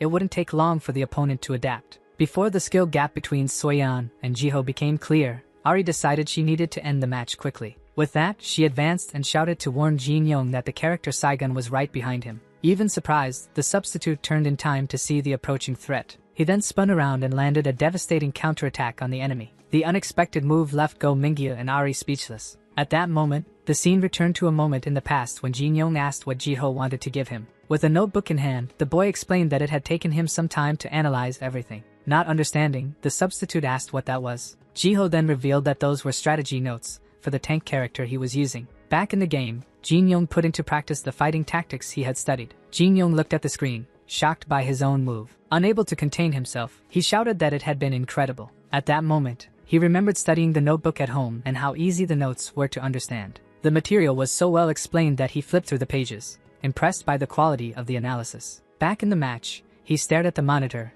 and wondered if the strategy had really worked. Even though he couldn't believe it, he heard Ari congratulate him on the move and was left speechless. On the other side, one of the players from Yongju High stared at his teammates and said that it was madness. Meanwhile, the teammates lamented that the next attack probably wouldn't work, as the utility player would block them. With that, Mingyu realized that it made sense for them to be having a mental breakdown. The opposing team simply wasn't giving them time to counterattack. At that moment, he finally admitted that his biggest mistake was underestimating all of them. He then turned to his teammates and said they needed to think of anything to get out of that situation. Suddenly, he noticed that the utility player's movements had become slower and wondered if it was a trick. Soon, a new possibility arose in his mind as he considered that perhaps not all team members were good. Suddenly, Go Mingyu tapped a teammate's shoulder, catching his attention. He then turned to him and asked him to listen carefully to what he was about to say. On the other side, Ari gave a new order and told the team to charge at them with everything they had. With that, she instructed Jin Young to lead as the vanguard of the attack, leaving him surprised. She explained that he just needed to withstand the attack once,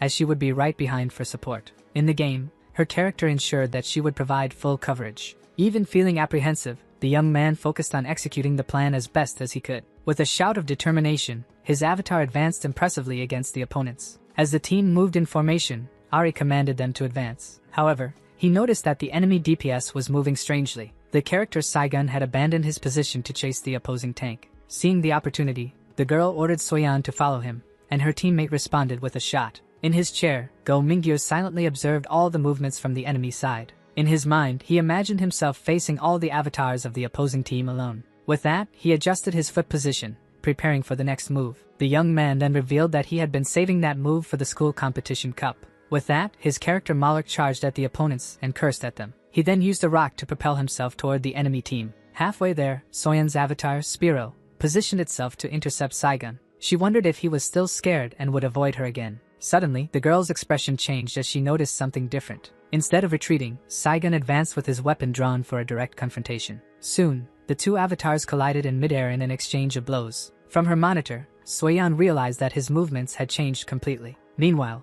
Ari's characters and the allied tank prepared for Malik's advance. The giant from Yongju High raised his weapon to deliver a crushing blow. Seeing the charge, the substitute focused and told himself that he needed to succeed. As the two avatars were about to collide, the boy's eyes widened. The maneuver followed exactly the tactic of pulling the opponent to make him miss, and then landing safely. The move left the rookie and Yoon Taein completely shocked by the precision of the action. He then applied the tactic from the notebook, which taught to attack the lower body of the enemy after a mistake. With that, the character controlled by the boy managed to defend himself. The precision of the move surprised both the player himself and Go Mingyu. The scene then returned to the moment when he was reading the notes. Soon after, he leaned back in his chair, certain that he would not participate in the match. Back in the game, the avatar advanced with a new attack against Moloch. The blow made Mingyu shout, surprised by the charge. The impact broke the opponent's defense in an instant, leaving him vulnerable. With that, the captain called Minjun and ordered him to go after the utility player. Minjun complained, but he was grabbed and heard that he should shut up and obey if he didn't want to lose. Then, the leader turned to the others and demanded that everyone pay attention. Mingyu then pointed out that,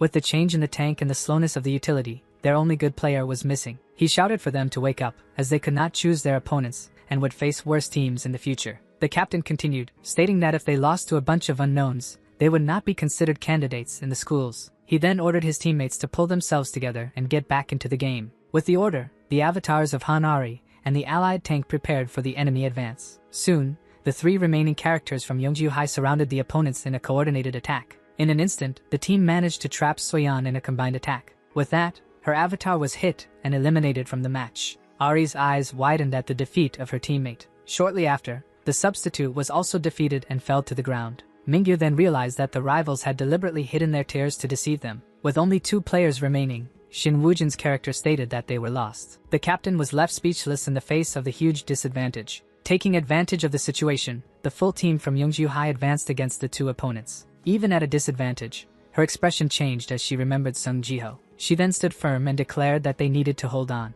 With that, she concluded that their only chance was to resist until Ji-ho recovered and returned to the match. The mere mention of that strategy made Shin Woo-jin shout that he did not want to do that at all. Therefore, Shin Woo-jin questioned whether the strategy of holding on meant just waiting for defeat. Soon after, the healer stopped healing and changed his game tactic. After that, his character charged directly at the enemies to everyone's surprise. Not understanding, Hanari merely observed her teammates' unexpected behavior. With that, they wondered why they were being attacked by a single person. On the other hand, Go Mingyu interpreted the action as a sign that the opponent had already given up on victory. One of the players took advantage of the confusion to charge at the opponent. Shortly after, he tried to hit him, but it was in vain. Meanwhile, the young man advanced against their leader. He used his skill to hit him but was also ineffective. The situation on the battlefield became even more chaotic with everyone surrounding them. As the scene changed, the strategist stated that things were now much better. Meanwhile, Hanari watched everything closely. The young man's character was then defeated and dragged by the opponent. The warrior then told her to handle the situation alone from that moment on. Shortly after, he warned her not to even think about mentioning Sung Ji-ho's name. The enemy then threw the defeated character in front of her as a gift.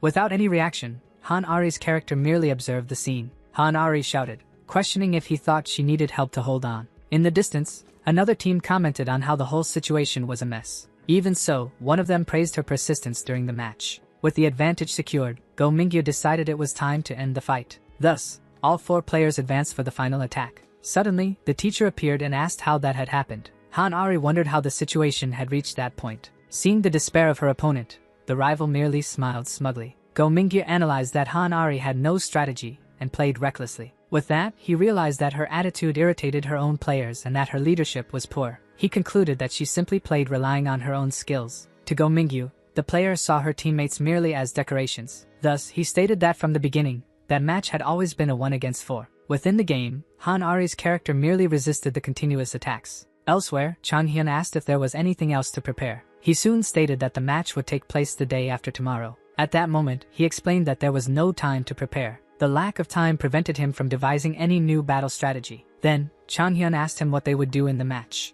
Hanari listened attentively but did not know how to respond. Meanwhile, Go Mingyu's team stated that they would not lose no matter what. Hanari declared that she would defeat them herself. Despite her determination, the young woman had still not been defeated. Therefore, her character was left alone on the battlefield. Even so, she managed to eliminate one of the opponents. The opposing team was surprised that she had taken one of them down. Surprised, Go Mingyu commented that there wasn't much time and told them to finish the match quickly. Soon, the young woman found herself surrounded by multiple simultaneous attacks. Jin Young observed that, in her current state, she would not be able to block 3 people at the same time. Even at a disadvantage, her character wielded the weapon to resist. With that, the 3 remaining opponents advanced for the final blow. Meanwhile, all the spectators watched the scene without blinking. The fighter was then completely overwhelmed by the combined attack. Far away, Sung Ji-ho continued to recover slowly. Suddenly, he stood up and decided he needed to go. As soon as he opened the door, the professor met him and asked if he was okay. Sung Ji-ho assured him that he was fine and would play,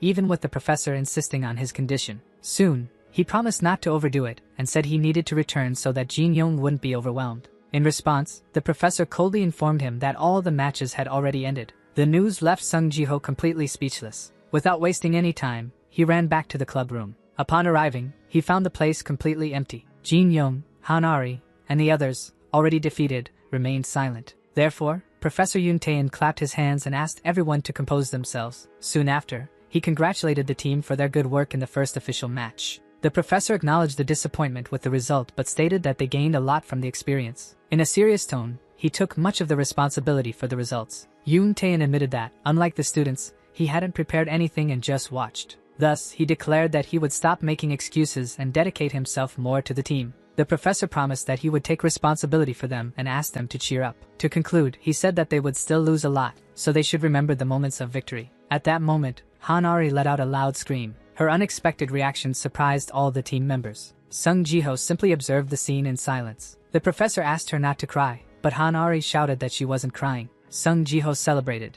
thinking that she was already feeling better. The professor agreed with her improvement, while Sung Ji-ho rushed to grab his backpack. He hurried back to the team. Soon after, Sung Ji-ho offered an energy drink to Jin Young. Jin Young questioned if that was all that had been in the backpack all along, as he expected something amazing. Not understanding, he asked why Sung Ji-ho carried that backpack. Sung Ji-ho replied that the backpack made him look like an athlete, leaving Jin Young speechless. Unexpectedly, Han-ari turned and asked why he hadn't mentioned that he got motion sickness from 3D. Caught off guard, Sung Ji-ho didn't know how to respond immediately. He then explained that he had never played to the point of feeling sick before, so he didn't know. Moreover, he admitted that he had exaggerated a bit during that day's match. Han-ari simply watched him in silence for a moment. Concerned, she asked if he was feeling better. Sung Ji-ho just gave a slight smile. Relieved, he said she did well. Then, he asked her to play with a cool head from now on. Han-ari then confessed that the request was because she would be the only one to lose her cool. Outside, the professor said goodbye to the team and congratulated everyone for their good work. Before leaving, Soyeon praised Jin Young, saying that his move in the match was super cool. As he said goodbye, Sung Ji-ho waved, leaving Jin Young speechless with the sudden compliment. With the end of the event, the results of each round were displayed. The durations of each match were detailed. Soon after, the victory of Yongju Digital High School was officially declared. Later, Jin Young suggested that he switch characters to avoid motion sickness, but Sung Ji-ho refused the idea. Sung Ji-ho stated that he could give up everything except Spiro, but Jin Young criticized him, saying the character was bad. Jin Young reinforced that no professional player used that champion, which made Sung Ji-ho question how he dared to insult him. Therefore, not understanding, Jin Young recalled that he had been playing for less than a month, but his friend corrected him by mentioning one sword. The mere mention of that name made Jin Young react with frustration. With that, Sung Ji-ho insisted that the two games were the same, despite the graphical differences. He then revealed that Spiro was his old username in the game. The revelation left Jin Young completely speechless. Soon after, he started laughing and asked why anyone would use the name of a character as a nickname. Sung Ji-ho then turned and stated that he was number one in one sword. He continued, explaining that the character returned with the same attributes he had set up in the past. At that moment, Jin Young remembered the character's moves during the match. The memory made him widen his eyes in total surprise. Without hesitation, Jin Young grabbed him and shouted, asking why he was only telling this now. Sung Ji-ho simply replied that it was because he had asked at that moment. He added that he didn't have a real reason for mentioning it before, while Jin Young continued to shout at him. Then, he explained that he still considers himself a novice in sword dress. For this reason, he prefers not to let people know about his former identity for now. Sung Ji-ho reflected that now that one sword was back, the former number one position had taken on a very important meaning for him. Jin Young simply listened to the statement in silence. Soon after, Sung Ji-ho covered his face for a brief moment. Jin Young's expression changed as he finally understood his friend's perspective. Jin Young then conceded and told him to continue playing with the character, but Sung Ji-ho corrected him right away. He explained that characters with special abilities were necessary in team matches of one sword. At first, the meta formation consisted of a tank, a healer, and 2 damage dealers. Over time, the 1-1-1-1-1 formation became the main strategy to neutralize the previous composition. Sung Ji-ho recalled that, even preferring solo matches, he always knew the importance of strategy. With that, he confidently declared that utility would soon become the new meta of the game. In the distance, the van from Yongju High School finally left the location. Inside the van, the members of the Yongju High team returned in silence. Breaking the silence, someone called out to Go Mingya. Not understanding, he simply asked what they wanted. The student commented that he thought only their school team used utility players. He then compared the opponent's playstyle to that of one of the veterans on the team. Another player agreed, adding that the opponent's style seemed a bit more aggressive. The comparison sparked a small discussion, with one of the members arguing that the veterans were much better. Go Mingyu just observed the conversation among his teammates. Soon after, he admitted that he didn't know much about the opposing utility player. The rest of the team just started staring. Therefore, with a slight smile, Go Mingyu confessed that he was the one who got hit the most during the match. He then commented that, for a practice match, the opponent was very good. In his room, Sung Jiho remained with a determined expression. He searched online for ways to overcome 3D motion sickness, but the only answer he found was to endure it. The lack of a useful solution left him frustrated in front of the computer. Meanwhile, at a PC bang, Shin Woojin was preparing for another night of gaming. The venue's system displayed login information and admission times for teenagers. Elsewhere, Soyeon was dedicated to her studies in the classroom. She remembered the match and, with a smile, showed her determination for the next one. In his notebook, Jin Young analyzed strategies and combat tactics for the game. Later, Hanari was massaging her wrist at home, feeling the fatigue from the intense training. She then began to reflect on Sung Jiho and the impact his motion sickness had on the match. Soon after, she shook her head and reprimanded herself for having that kind of thought. Suddenly, her phone began to ring on the table. Hanari answered the call and heard Chanhyun asking if it was true that she had been defeated. On the other end of the line, he maintained a teasing tone. He asked for the replay code, wanting to see just how bad her defeat was. Chahyun continued laughing about the situation over the phone. Then, his expression changed to a more serious and calculating tone. Soon after, he interrupted the conversation and asked her to listen carefully. In a serious tone, he questioned whether she really didn't want to lose again. Therefore, in front of the computer, Professor Yoon Tae-in concluded his plan. Soon after, he organized the strategy plan with a clip. With the plan in hand, he believed there was now a chance of victory. In his room, Sung Jiho reflected on how he overcame lag in one sword, just by sound, but now faced 3D motion sickness. The problem of motion sickness is not strong enough to completely prevent him from playing. On a flat map, the situation becomes bearable, and he can move around. However, on maps where movement is free in all directions, it becomes difficult to endure more than one round. As a result, Sung Jiho often needs 1 or 2 rounds to fully recover. The search for a solution to play all 4 rounds becomes his priority, as he won't always be able to fight on flat maps. Without a solution for motion sickness, he knows he will be responsible for his team's defeat. Back at his desk, Sung Jiho focuses on the certainty that there must be some way. With his face in his hands, he decides that he can try to adjust just one more time. He then returns to the computer to train, repeating the method he has always used to overcome challenges. The next morning, Sung Jiho goes out to the street and hails a taxi that approaches. Upon entering the vehicle, the young man asks the driver to take him to Dano's school. Inside the car, he stares at his phone and decides to start his motion sickness training by reading webtoons. With a determined look, he prepares to put his plan into action. In a sudden movement, he jumps out of the taxi while the driver and another person watch the scene. In the classroom, Jin Young leans back in his chair as he tries to remember the day of the match. A memory surfaces, showing Soyeon praising Jin Young and saying that he was amazing. As Jin Young smiles at the compliment, Sung Jiho silently observes him from the side. Another memory shows the moment when Sung Jiho handed Jin Young strategy notes for his tank character. Jin Young flips through the notes, concluding that the mistakes he made in the match were not due to a lack of skill. The real reason, he realizes, was not wanting victory as much as the others did. Even though he won't be a substitute player in the next match, he clenches his fist on the table. With that, Jin Young promises himself that he cannot become an obstacle for the club members. Sitting at his desk, Sung Jiho looks to the side and calls out Jin Young's name. He wonders if his friend is thinking of something stupid again. In the club room, Chan Hyun offers to lead the meeting, and Professor Yoon Tae-in allows him to proceed. With that, Chan Hyun announces to the team that he himself scheduled the next friendly match. Han Ari questions the quick scheduling, while he simply confirms his responsibility. Then, the young man reveals that he was also the one who organized the previous match, leaving everyone in silence. Yoon Tae-in then explains that, thanks to Chan Hyun,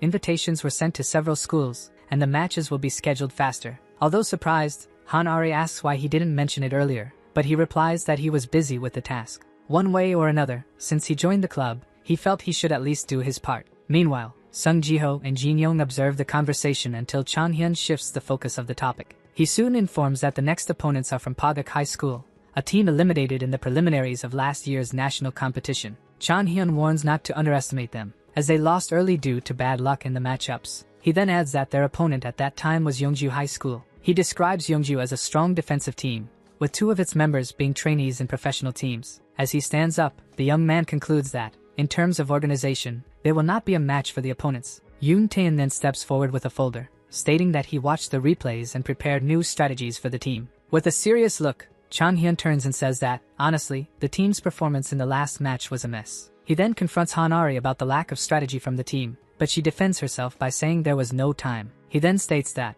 because of the match she scheduled, they lost an opportunity to accumulate important points. Moreover, he adds that the team lost momentum after Sung Ji-ho left, concluding that they have a lot to prepare. With that, Hyun places a folder on the table and declares that this was the last game based on instinct, as they will now use strategy. The young man lifts the folder and reveals it as the first step of his plan, with more details to be sent via PDF. In an instant, he declares that the key to the team's victory is Sung Ji-ho himself. Hyun then addresses his teammate, mentioning that he heard his motion sickness limits him to just one round of play. Sung Ji-ho confirms that, on a map without acceleration, he needs about 10 minutes to recover. With this information, Hyun declares that he is determined and that the team will be reorganized around Ji-ho. His first order is directed at Soyeon and Hanari, who will now play as damage dealers, or DPS. Next, he designates Sung Ji-ho as a utility player, and surprisingly places Shin Woo-jin in the healer role. The instruction for the team is clear: attack with full force as soon as the match begins. Hyun explains the logic, saying that the longer the match lasts,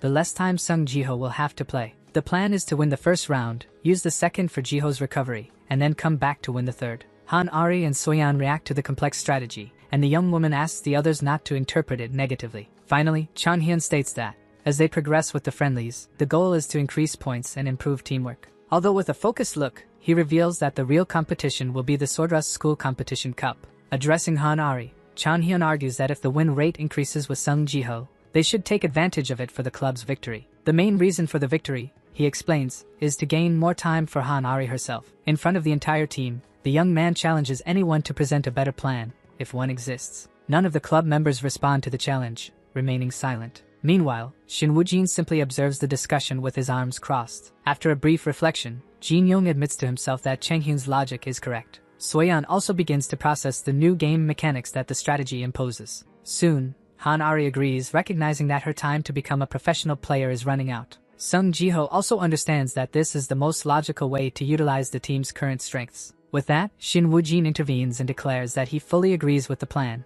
surprising everyone. The player with crossed arms admits that Chang-hyun is speaking the truth. He then suggests that they use this period to increase their individual tiers. Shortly after, he comments that he is not the one who will get sick and that if they lose, the blame will be on Sung Ji-ho anyway. Han-ari remains silent, merely observing the decision being made. With that, Soyeon states that if the others agree with the plan, she is also on board. She explains that, even being a versatile player, she felt her skills were still insufficient and did not want to be a burden. In his thoughts, Professor Yoon Tae-in admits that everything Chang-hyun said is true. The strategy for victory, which prioritizes the effective use of the team's strength, makes him question whether Chang-hyun is really just a student. Seeing that there are no complaints, he formalizes the strategy and asks everyone to do a good job. As soon as the meeting ends, the students bid farewell to the professor and wish him to be careful on his way home. While organizing his materials, the professor accidentally drops a stack of papers on the floor. Yoon Tae-in rushes to help him gather the scattered documents. Upon picking up one of the strategy reports, Sung Ji-ho is surprised by what he sees. The professor then explains that those were the strategies he had created himself, but he considered them less effective than Chang-hyun's. Sung Ji-ho continues to flip through the report, looking closely at the notes. A memory of his motion sickness crosses his mind as he finds something important in the papers. Suddenly, the boy stands up and comments that he has found the solution, leaving everyone around confused. The scene shifts to the internet cafe during sunset. Sung Ji-ho and Jin-young rush in a hurry. The manager of the place simply observes in silence. With the professor's notes in hand, Sung Ji-ho explains that they now have a solution to cover their weaknesses. Jin-young then declares with conviction that this time he will be properly prepared for the match. Stating that it is always better to have more strategies, the young man assures that they will not lose again. Then, Jin-young tells his friend to connect quickly, and he sits in front of the computer. Nearby, an unknown hooded player adjusts his headphones. Soon, the young man questions why the noise around him is so loud. Turning around, he recognizes the uniforms and identifies the newcomers as being from Dano College. Jin-young comments to Sung Ji-ho that they can easily defeat a team that failed in the preliminaries. However, his expression changes as he begins to speak specifically about Pagak College. In an instant, the hooded player grabs Jin-young by the vest from behind. Sung Ji-ho turns in his chair upon noticing the sudden action and what is happening. With that, the aggressor approaches Jin-young and challenges him to repeat what he just said. As soon as he realizes the situation, Sung Ji-ho stammers the name, Pagak. Meanwhile, the student introduces himself as the main DPS of Pagak College, still holding Jin-young. Shortly after, the colleague intervenes, asking to resolve the situation with words. explaining that they were just trying to motivate themselves. At that moment, Jin Young quickly apologizes and states that he did not know the player was sitting next to them. With the confusion, a staff member approaches and asks if something is happening. However, the Pagik student ignores the question and pushes Jin Young away. Then, the young man steps back and returns to the computer, while the other two just watch. For a few seconds, the friends remain silent. With a can of soda in hand, Jin Young goes back to the Pagik player to reinforce his apology. This time, the young man is surprised by such a direct approach. Shortly after, Jin Young admits that he would have been irritated in the same situation, while his partner reinforces the request. With that, the Pagik student agrees and also apologizes for grabbing the shirt so suddenly. Calmly, Jin Young responds that it's no problem, reminding him that the time for summer uniforms will soon arrive. At that moment, the Pagik boy turns his face away, revealing his weakness in the face of apologies. To provide context, Jin Young comments that his school's reputation in esports has declined in recent years, which has led to teasing from other schools. Holding the can tightly, the Pagik student admits that he has been more sensitive lately. Soon after, he clarifies that, although he doesn't care about studies, he cannot tolerate insults to his gaming skills. Upon hearing the explanation, Jin Young simply nods in understanding. Next, the boy apologizes once again and offers a pack of snacks. Meanwhile, Sung Ji-ho reflects on the existence of a school specialized in gaming. With a new idea in mind, he approaches and suggests that everyone should play together. The Pagik student then considers the fact that they are on opposing teams. Without thinking much, the young man accepts the request. Immediately, the sudden idea leaves Jin Young surprised at the thought of playing with the Pagik school team. Already settled at a computer, the boy explains that he invited them to play on the same team. In the next scene, Professor Yoon Tae-in appears working at his desk.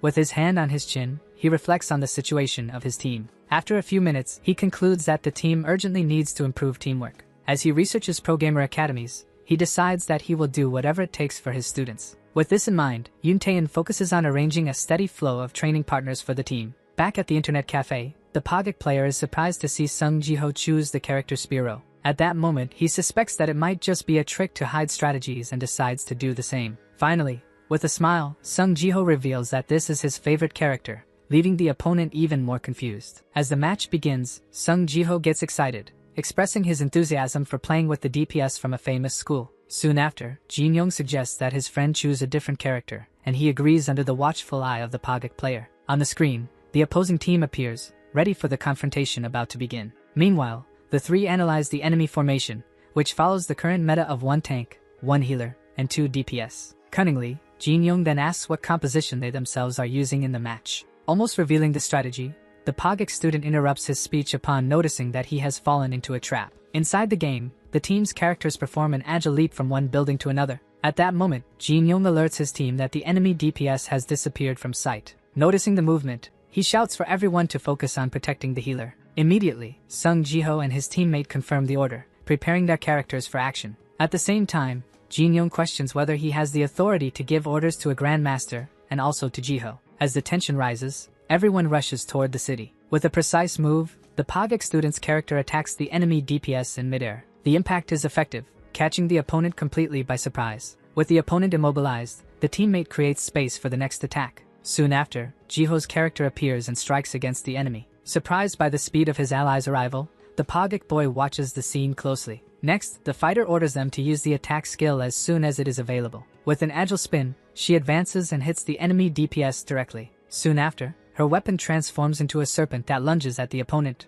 The creature attacks, but the blow is blocked by the enemy's weapon. Taking advantage of the opening, the teammate prepares his offensive. The attack hits squarely, resulting in a massive explosion. In light of this, the Pagik player concludes that Ji-ho can handle the DPS alone and that it would be better to retreat to support the tank. With a firm look, he shouts for his ally to finish off the opponent immediately. Meanwhile, Sung Ji-ho's character runs across the rooftops, anticipating that Jin Young will be in danger and deciding to go ahead. Upon seeing her approach, Jin Young warns that he was already expecting her, but the ally continues without responding. From a distance, the Pagik student observes the enemy team focusing their attacks on the tank. At that moment, he questions how a player without a ranking, coming from a new team, can have such skill. The impressive performance leaves him confused and unable to understand the situation. The scene shifts to Pagik College on a sunny day. Inside a classroom, a student is sound asleep at his desk. Soon after, a classmate arrives and wakes him up with an enthusiastic "Good morning." Annoyed, the young man complains about his presence and the way he was called, but is completely ignored. With his face turned away, the young man clearly shows irritation at the insistence. Without lifting his head, he asks why the other is making so much noise again. Finally, the Pogak player reveals that their next opponent is Dano College, a new team from an academic school. With a serious expression, he concludes that, despite appearances, there is a very dangerous player on that team. Still leaning on the desk, the student responds with a simple, "Yes?" Shortly after, while yawning, he sits up and questions what his classmate meant by that. Next, the young man looks him directly in the eye and asks if that player is better than him. Immediately, the Pogak member denies it, mentally comparing his own strength to the opponent's weakness. Then, the student reflects on all the fuss made over a simple high school team. Finally, with a confident smile, the Pogak classmate declares himself the most dangerous, questioning if anyone could surpass the 125th in the one sword ranking. Even though the day is beautiful outside, life is not a bed of roses. Thus, a student recalls that, although he was not on the same level as Youngju, the school was an icon in esports. He dreamed of studying there to play alongside his seniors, whom he admired so much. 4 years ago, that was his sincere wish, albeit somewhat childish. However, the Pogak team, which carried so many expectations, performed disastrously. During the school competition of LOL, they failed in the preliminaries for the first time in history. With disappointment, many talented students began to transfer to other games, like Swordrush. The current leader of the Swordrush team turns out to be the younger brother of the player considered the loser of that time. Over time, he found a game in which he excelled and, last year, participated in the coveted school cup. As he walks with his team, the young man reflects on recent events. At that moment, he looks back, remembering the path taken up to that point. Unfortunately, they lost to their great rival, Youngju College, in the competition. Even with the defeat, the group's hope was not shaken, and everyone moved forward. The student's motivation is not something grand, like revenge or the pursuit of status. With a determined look, he reveals that his only wish is to bring Pogak College back to the top. Soon after, a classmate approaches the main player and calls him Lord Rank 125. With his arm on his shoulder, he asks him to teach him, as he believes he can make his dreams come true. At this moment, Pogak's DPS is revealed to be rank 125 in one sword and 313 in Swordrush. During the conversation, the companion confirms that Dano's DPS used an unranked account and moved faster than expected. The Pogak young man explains that he was also on a secondary account, but the opponent was superior in decision-making. The student then questions the teamwork of Dano's team, which he noticed was not very good. With that, Pogak's main healer suggests that the lack of synergy would make sense if they were former one sword players. Another member counters, saying that having played one sword does not prevent anyone from working as a team. The DPS defends himself, while the classmate sarcastically provokes him about the incredible former one sword players. At this point, the healer confronts him, asking how long he will brag about a ranking when only 300 players remained. Irritated, the young man retorts that the game is not dead, but only 300 managed to reach the end. After the outburst, the Pogak young man admits that he makes mistakes when he gets too excited. The healer warns him that if he does not correct this habit, he will continue to fall for the opposing team's provocations. He finishes the warning by reminding him that the team plays with 2 healers and that if he dies, everyone loses. Calmer, the Pogak student apologizes, while the classmate gives him a pat on the head. Finally, the tank confidently assures that no one will die under his protection. With the decision to train, the team agrees to start the match immediately. Soon after, the scene shifts to Changhyun's house, showing the building where he lives. Meanwhile, in a game recording, 2 characters face off in an aerial combat. Next, the match video is paused and analyzed in a media player. Upon observing closely, Changhyun realizes that this is the complete recording of the first round. With that, he compares Jiho's perspective to a highlight video of another player. Each time he watches the play, the level of skill continues to surprise him. Even slowing down the playback, he can still notice the incredible technique displayed. Thus, he concludes that, even with the advantage of the former one sword players, that level could not be reached so quickly. At that moment, he realizes that the other video is a montage of a former one sword player who migrated to Swordrush. Soon, the screen shows the character from the video in focus, along with various comments from other users. In silence, Chahyun reflects as he processes the new information discovered. After his analysis, he concludes that Sung Jiho will not lose. Therefore, he believes that as long as they have Jiho, everything will go as planned. Back at the internet cafe, the match continues. At that moment, Han Ari and Soyeon remain completely focused on the game. With her weapon in hand, Han Ari's character prepares for combat. Soon after, the opponent charges at her with a direct strike. However, another character quickly intervenes and grabs him with his hands. Even at a disadvantage, the enemy tries to retaliate with another blow. With momentum, he is grabbed by the head and thrown to the ground. As they continue playing, Soyeon takes the opportunity to ask Han Ari if her studies are going well. However, Han Ari asks them not to talk about that subject. In light of her reaction, Soyeon quickly apologizes for the comment. Continuing with the battle, she starts to ask about sword. At that moment, the defeated character is held by the neck. Firmly, Han-Ari prepares for an attack. She soon responds that, with the end of the game, the forum also disappeared without a trace. Then, the two finish off the opponent and acknowledge the incredible skill of the former one-sword players. Thus, Han-Ari comments that Chan-hyun also seems interested, but only to find something that can provoke her. Next, she turns to Soyeon and asks about a boy from Pagak High School who studies with her. Soyeon confirms the information, adding that Pagak's Swordrush team is stronger than they imagined. During the match, she also reveals that their first-year DPS is an incredible boy. Han-Ari then questions the information, doubting the skill of someone who was just a middle school student not long ago. Soon, Soyeon explains that predictions placed Pagak in the semifinals because of this player, who led the team to win friendly matches 3-0. In light of this, Han-Ari admits that they seem to be very good. Next, she quickly finishes off another opponent. With that, she declares in a firm voice that she will crush all their skulls. Upon hearing the statement, Soyeon closes her eyes for a moment. With that, she asks Han-Ari to be more careful with how she speaks. After all, it is precisely for this reason that everyone misunderstands her.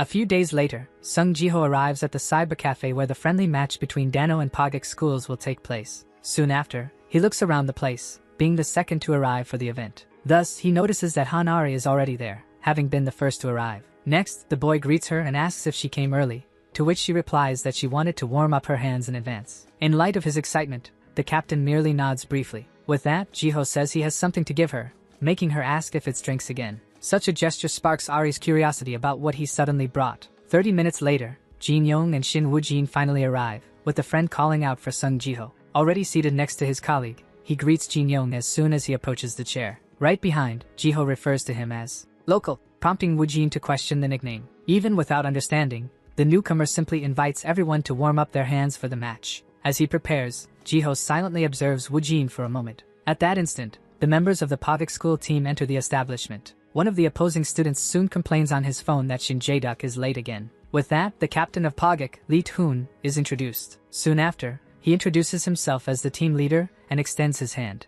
asking who the captain of Dano is. Although Jin Young tries to show off, Toon ignores him and says he is not referring to him. From her chair, Ari turns and states that she is the captain. Next, the girl asks everyone to take it easy on them during the friendly match. With a smile, the captain replies that this will not be easy. Nearby, Ji-ho notices that the player he had met at the cybercafe is not present. Toon then turns to his teammates who are already seated. His expression subtly changes, revealing that his emotions are easily affected. While one of his colleagues shakes his head, the other calls him an idiot. One of the Dano members observes the reaction closely. At that moment, Professor Yoon-tae arrives with the rest of the club, relieved that they are not late. He soon greets everyone, who respond positively around him. With that, Yoon-tae suggests they gather as a true sports team. However, the idea leaves some of the students a bit embarrassed. Thus, Soyeon encourages them to participate, arguing that it will be a good memory for everyone. With her encouragement, the Dano members join hands while Ji-ho shouts that they will win. While Ari covers her face, Cha-hyun refuses to participate because he is not a player. Soon after,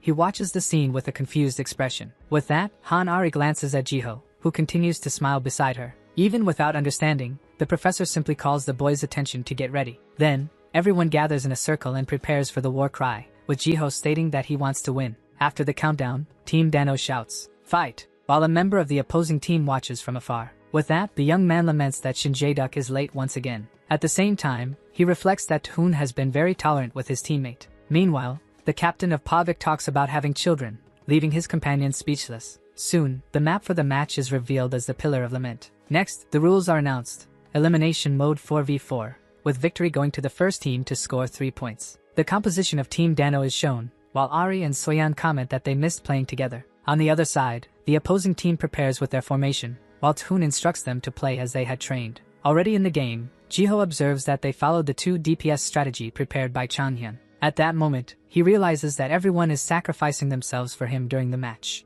With that, he decides that he does not want to become a burden to his team. On the other side, Toon shouts excitedly for the fight to begin. As soon as the match starts, the opponent makes his move. Ari's character soon notices that the rival team is using 2 healers. Faced with the strategy, she questions whether they plan to prolong the fight on purpose. Shortly after, Taehoon's character charges at one of the healers and announces that he has taken one down. Ji-ho's avatar, however, activates its counterattack and blocks the blow. Surprised by the defense, the opponent praises the skills shown in the game. Suddenly, Woo-jin shouts a warning for everyone to look up. At that moment, a shadow appears from the top of the tower and begins to fall towards them. With a strong impact, the Pagak tank lands in the middle of the arena. The character that arrived then declares that as long as he is standing in battle, no one should think of laying a finger on the healers or the DPS of his team. He then concludes by stating that the one who protects the team is the captain. Jiho soon realizes that the two-healer strategy is a counterattack to their plan, making their damage less effective. With that, he remembers that the change in tactics was made to adapt to his playstyle. In a flashback, Chanhyun explains to Ari that Jiho's high win rate should be leveraged, as the club needs to win. In the explanation, the strategist concludes by saying that the goal is to give Ari more time during the matches. Back in the present, the captain simply orders Jiho to attack. She then questions him about what he is doing, as he should have advanced from the start. Next, she tells Jiho to wake up and follow the strategy that was defined for the team. Faced with the hesitation, the Pogok tank advances with his axes raised. As soon as his character starts to move, Ari shouts for him to go. With that, her avatar intercepts the blow from the opposing tank. Toon then taunts, asking where they think they are going, while his character attacks. In response, Jiho's character advances and manages to counterattack the blow from the Pogok captain. With the match underway, Soyeon comments that if the fight drags on, Jiho won't need to exert himself as much. Soon after, Ari ignores the comment and asks if Woojin can defeat a healer on his own. With a confident smile, the young man replies that he can even take down two of them. Next, the captain instructs him to attack the opponent he dislikes the most as soon as she gives the signal, without worrying about healing. Excited by the new order, Woojin declares to forget the strategy and go for the fight. At that moment, Jiho calls for Soyeon, mentioning the signal that Ari will give soon. With a smile, the healer asks if he is going to tell her to advance, to which he confirms. The young man's eyes fix on the screen, waiting for the right moment to act. As soon as the spark ability is available, Ari signals to use it immediately. With that, Jiho and Soyeon prepare to execute the coordinated play. Determined, the captain declares that she will crush her opponents in her own way. Jiho's avatar advances and lands a direct hit on the opposing team's tank. Surprised by the move, Toon admits that it's the first time he's seen a combo like that. In trouble, the tank player shouts for healing, claiming he is being pushed back. One of the enemy healers then reassures him, telling him not to worry, as there are two of them on the team. Unexpectedly, Woojin's character advances and positions himself between the two enemy healers. The sudden action surprises the opponents, who wonder why their healer is on the front line. With that, the avatar questions whether healers really need to stay in the back. Faced with the strategy, Woojin simply taunts his adversaries with an insult. Adapting, Ari asks them to attack from both sides. At that moment, another avatar arrives and intercepts her, saying she won't get through. As he finishes the sentence, he receives a powerful blow. The other healer from Pogok then warns not to let their guard down and casts a spell. The avatar reacts with frustration to the effect of the healing magic. With that, he advances again with his weapon drawn to attack Ari's character. She, however, manages to block the blow and counterattack. Even while defending, the captain appears surprised by the opponent's skill. Next, she shouts for Soyeon to aim for the enemy team's healer. Jiho explains that to win, they need to focus on the DPS so he can't protect his healer. With the new strategy, the guy states that if they can kill the enemy DPS, they will have the advantage to win. Soyeon then turns to Ari and says she has wanted to play with her for a long time. Shortly after, the captain agrees with a smile and declares that they will take out their DPS first. With that, their characters split up to attack the opponent. Soon, the avatar tries to protect itself from the simultaneous blows. Outside the game, Chanhyun and the others watch the match closely. In a coordinated attack, the two unleash energy blasts simultaneously at the same target. The attacks quickly approach the opponent. Soon after, a large explosion of energy occurs in the center of the arena, completely engulfing the opponent. Meanwhile, Woojin's avatar attacks the healers of the Pogok team. Seeing the scene, Yoon Taein and Jin Young look at the screen completely surprised. Next, Ari and Soyeon activate a combined ability with their characters. After the final attack, the enemy is defeated. Thus, the battle unfolds with the remaining characters facing off in the center of the arena. At that moment, the energies of both teams clash in a symbolic emblem in the air. With the impact, the two healers from Pogok are thrown back. Outside the game, Ari and Soyeon smile as a column of energy rises on the screen. Soon after, Chanhyun watches closely as the energy destroys a protective barrier in the game. Jiho's avatar then lands on the remains of the enemy tank, which shatters on the ground. With the play completed, his character stands victorious amidst the smoke. Next, Jiho celebrates the victory with a shout, while the screen displays the word victory. On the other side, the members of Pogok watch the result in silence. At that moment, Jae-duk finally arrives and apologizes for being late. Immediately, one of his colleagues reprimands him for being late on match day. With that, Toon places a hand on his teammate's shoulder to calm him down. Soon after, the captain tells Jae-duk not to be late again and just to sit down. Next, another team member hands the headset to the newcomer. As he takes the equipment, the boy apologizes once again for what happened. Shortly after, one of the Pogok players warns that he will talk to him later and announces that their secret weapon has arrived. With that, Toon declares that they will go all out in the next match. Meanwhile, Professor Yoon Taein celebrates the victory, congratulating the students on their great work. In the meantime, Chanhyun just observes the scene while fiddling with his phone. Next, Jiho gets up from his chair and starts walking toward one of his friends. As he approaches, he extends his hand and asks if Jin Young hasn't forgotten their agreement. With a smile, the boy responds to the gesture and gives him a strong high five. Soon after, he confirms that he hasn't forgotten anything. As soon as he sees the scene, Chanhyun begins to talk about the strategy he devised for the team. However, Yoon Tae-in interrupts him, explaining that the outcome is not always decided by strategy. Soon after, he adds that players can also decide how to play. Despite being worried, the young man is reassured by the teacher, who still praises him for his analysis. With that, Chanhyun states that if they can't win this way, it doesn't make sense,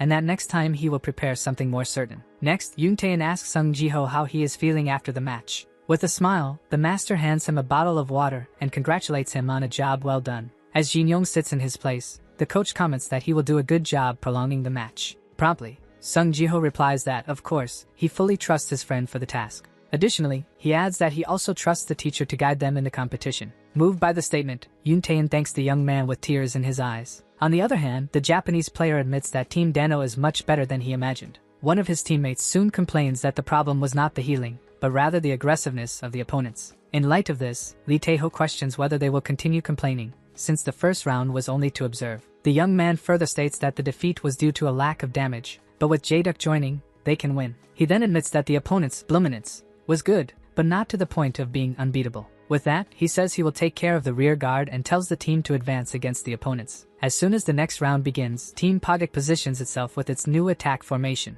Determined, Soyeon advances, aware that she needs to act before their strategy is discovered. Soon, she states that they need to seize the moment to turn the game in their favor. Still, Shin Woo-jin questions the tactic of buying time, insisting that they should be playing to win. In the face of doubt, Soyeon encourages Jin Young, saying that he is the most important and asking him to play well like last time. Motivated by the compliment, the boy promises himself that this time will be different from the last. He then focuses, remembering that he read the strategy notebook to the end and even practiced for the match. During the game, one of the opponents shouts and rushes to attack one of Team Dano's members. Suddenly, the avatar speeds past him, catching him by surprise. The character then attacks the spot where the enemy was, but discovers that he is no longer there. At that moment, the opponent appears from behind, taunting him for falling for such a basic trick. With a smile, Shin Jae-duck calls him mineral, belittling his skill in the game. Amid the battle, Soyeon shouts for Jin Young as her character dodges an attack. Finally, Lee Toon reprimands him for taking his eyes off the confrontation. Thus, Jin Young's character tries to time his movements against the enemy DPS. Even so, the opponent manages to hit him with a blow. Faced with the onslaught, he realizes he is no match for the adversary. Soon after, he receives healing from his allies to stay in the fight. At that moment, Shin Woo-jin curses him, complaining that he is making it difficult to keep him alive. Still, Jin Young observes that the DPS's attack pattern is unique, but not impossible to block. Upon hearing the hesitation, Han Ari shouts for him not to be afraid if he can defend himself. Meanwhile, Shin Jae-duck taunts Team Dano, even as his characters are hit by several attacks. Not understanding the provocation, the warrior remains focused on the fight. At that moment, the enemy DPS advances and receives a powerful blow as a bonus, losing health. Quickly, Soyeon instructs Jin Young to draw the DPS's attention so that Han Ari can advance. Following the new order, the character jumps toward the other side of the battle. As the healer casts a skill, he receives a cloth as a gift to silence him. With a smile, Shin Woo-jin thanks the opponent for being caught, as he was annoyed at having to wait. Seizing the opportunity, Jin Young runs toward his partner to initiate the attack. Upon hearing the order to catch him, Han Ari confirms the command and advances alongside her teammate. The opposing healer then quickly retreats, while the character prepares to attack. Next, the player realizes that his team's tank side is completely empty. Lee Toon quickly warns him not to fight alone and to fall back, as the healers find themselves exposed in the arena. With that, Shin Woo-jin complains that the enemy should be fighting against him. Suddenly, the tank from Team Pogak lands a powerful blow to stop being foolish. At the same time, Soyeon realizes she has lost sight of the enemy DPS amid the chaos of battle. Soon after, the healer player complains that the opposing DPS won't stop chasing him around the arena. Meanwhile, Han Ari focuses on the opponent, calling him a slippery bastard. At this moment, Lee Toon shouts for Jae-duck to keep fighting, as he needs to let the DPS act freely. With a smile, Shin Jae-duck thanks him, already preparing for his move. Soon after, the shadow of his character looms threateningly over Jin Young's. As Chanhyun and Yoon Tae-in watch anxiously, Sung Ji-ho reacts upon seeing his friend in danger on the screen. With that, Jin Young focuses on the exact timing to execute his next play. The sudden action, however, leaves Shin Jae-duck surprised by what is about to happen. At that moment, a character silhouette emerges amidst a bright light and charges at the opponent. In front of the scene, Sung Jiho is taken aback. With no time to lose, Jae-duck activates hack mode,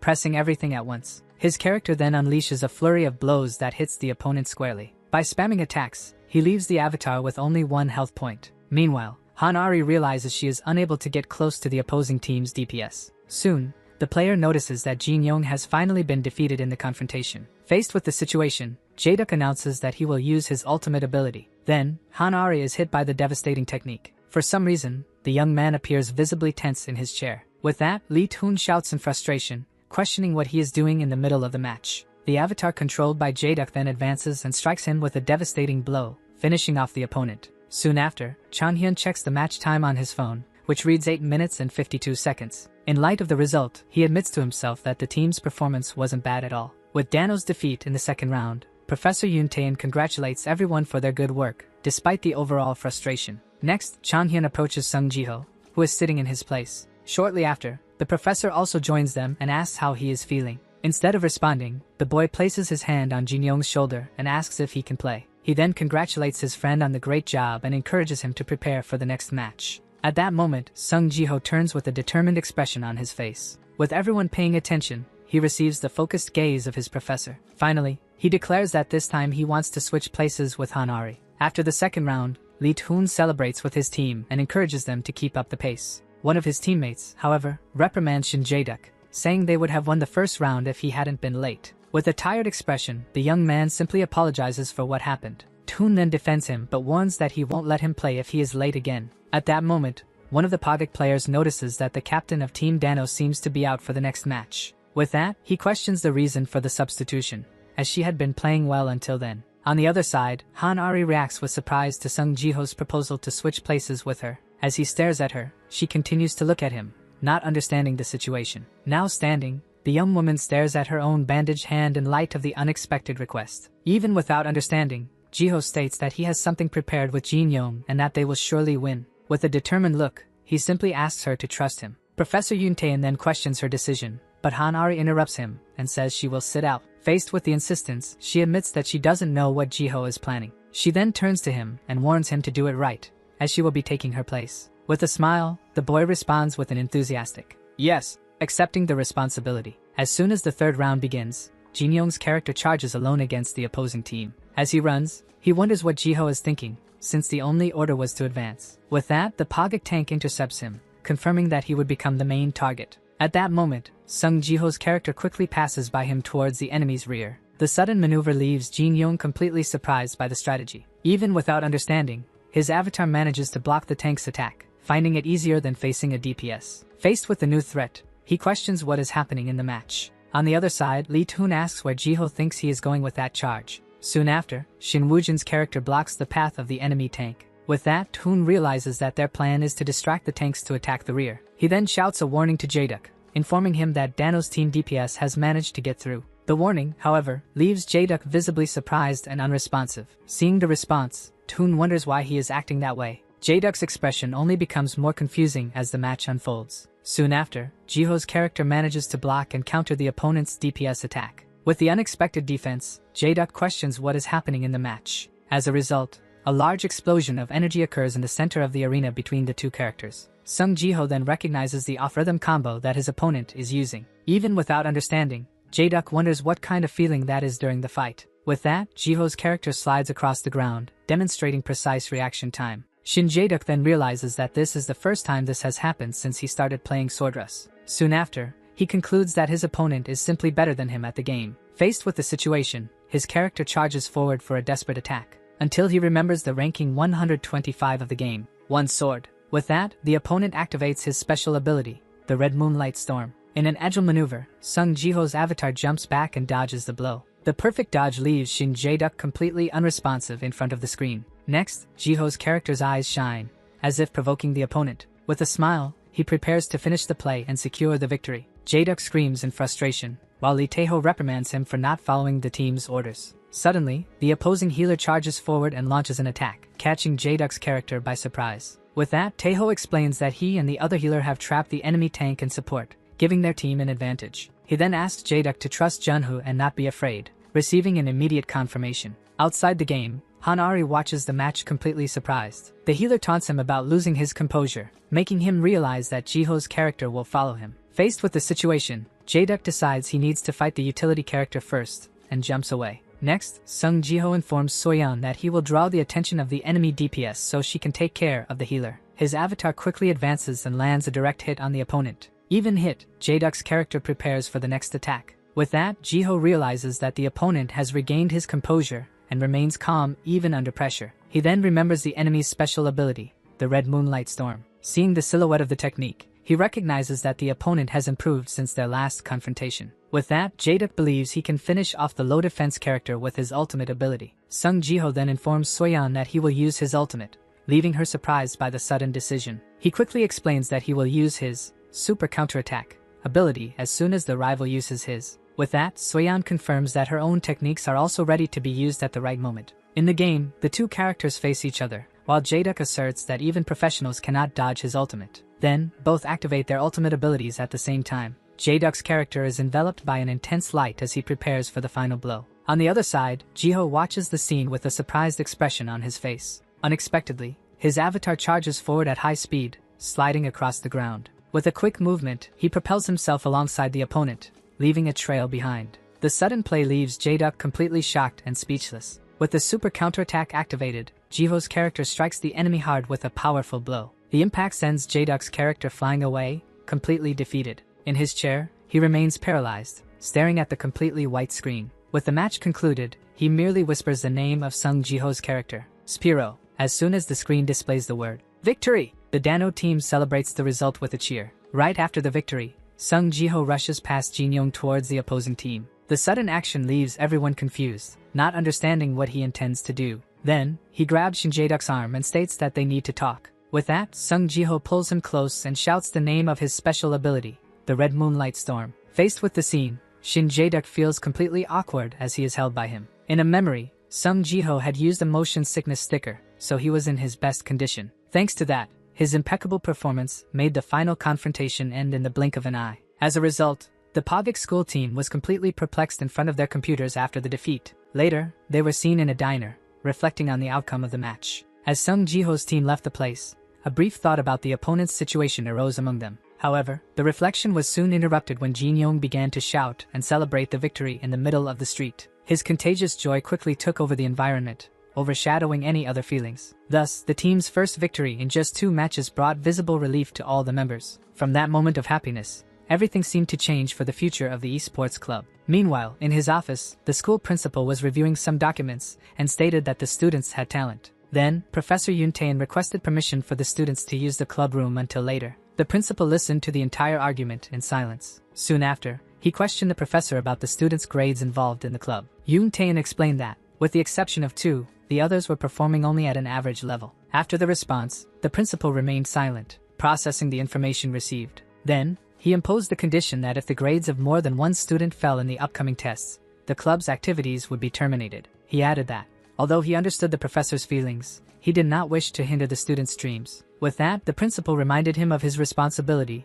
as an educator and demanded that he also take on the task of providing tutoring. The new condition left Yoon Tae-in worried as he thought of the faces of the team members. Already outside the office, he thanked aloud for the opportunity granted. The next day, in the club room, Han-ari commented that everyone had worked hard in the previous match. Soon after, she questioned her colleagues about their tired appearances, as, in her view, they had done nothing but sleep. Jin-young justified himself, explaining that his heart was very agitated and that was why he ended up sleeping late. His explanation was met with a look of total distrust from Han-ari. Still, he continued to show off, questioning what to do with so much talent while watching a replay. A scene from the previous night revealed Jin-young dreaming of his character and laughing contentedly while he slept. In response to her reaction, Sung Jiho commented that he also went to bed late because he was reviewing the match. At home, he was seen analyzing in detail the strengths and weaknesses of the opponents in a notebook. Soon after, Shin Woo-jin, looking exhausted, stated that he never said he would sleep early. Then, a memory showed that he spent the entire night playing in a gaming cafe until the staff asked him to leave. He then lamented not having been able to eliminate one more opponent in the match.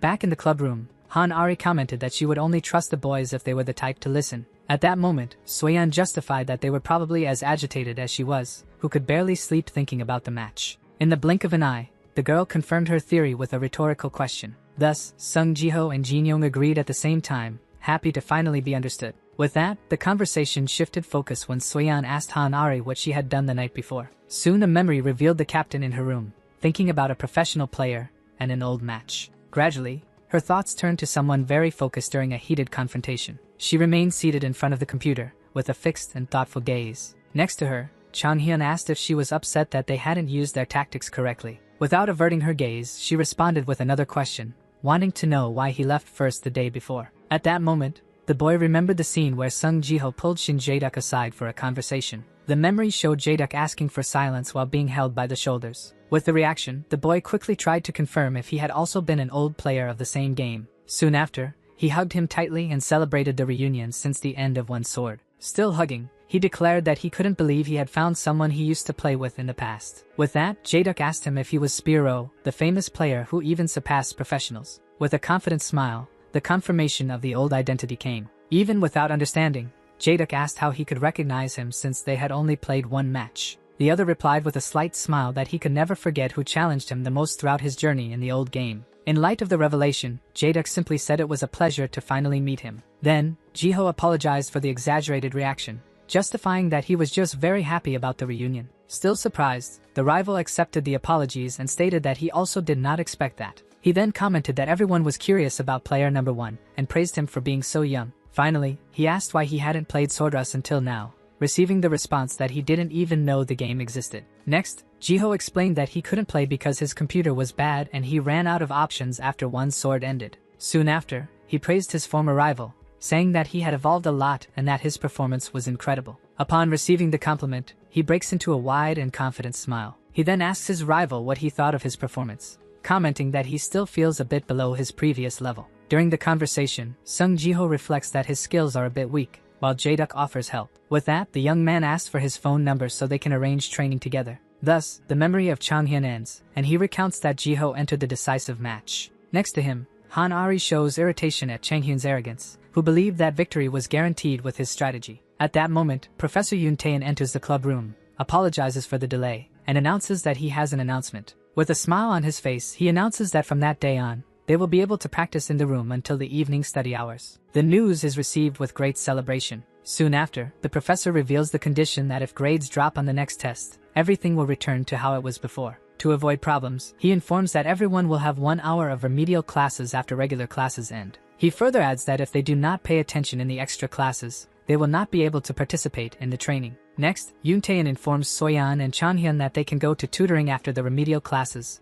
and the two agree. Shortly after, Chang-hyun calls everyone's attention and states that he has prepared something for the next match. Taking the floor, he begins to explain that the victory earned 3 points, but they discovered that Pagak High played without their apprentices. At that moment, he emphasizes that they played well, but they also had luck, as only the captain and the healer were second-year students. The conversation then turns to Jin Young, who is called to the center of the discussion. When praised for performing well against the opposing captain, he tries to hide his joy while imagining himself in heroic poses. Next, Chang-hyun reveals the team's new strategy, which will focus on playing around Ji-ho or Han Ari, depending on who is on the field. Soon after, Sung Ji-ho smiles upon hearing that Jin Young's role will be the most important within the new game plan. Still, Chang-hyun warns him, reminding him that he needs to keep in mind that if he fails, the whole team collapses with him. With determination, Jin Young accepts the responsibility and confirms that he understands the message. Next, Sung Ji-ho directly asks him if he intends to stay on the team. The boy replies that he would like the team to continue with him,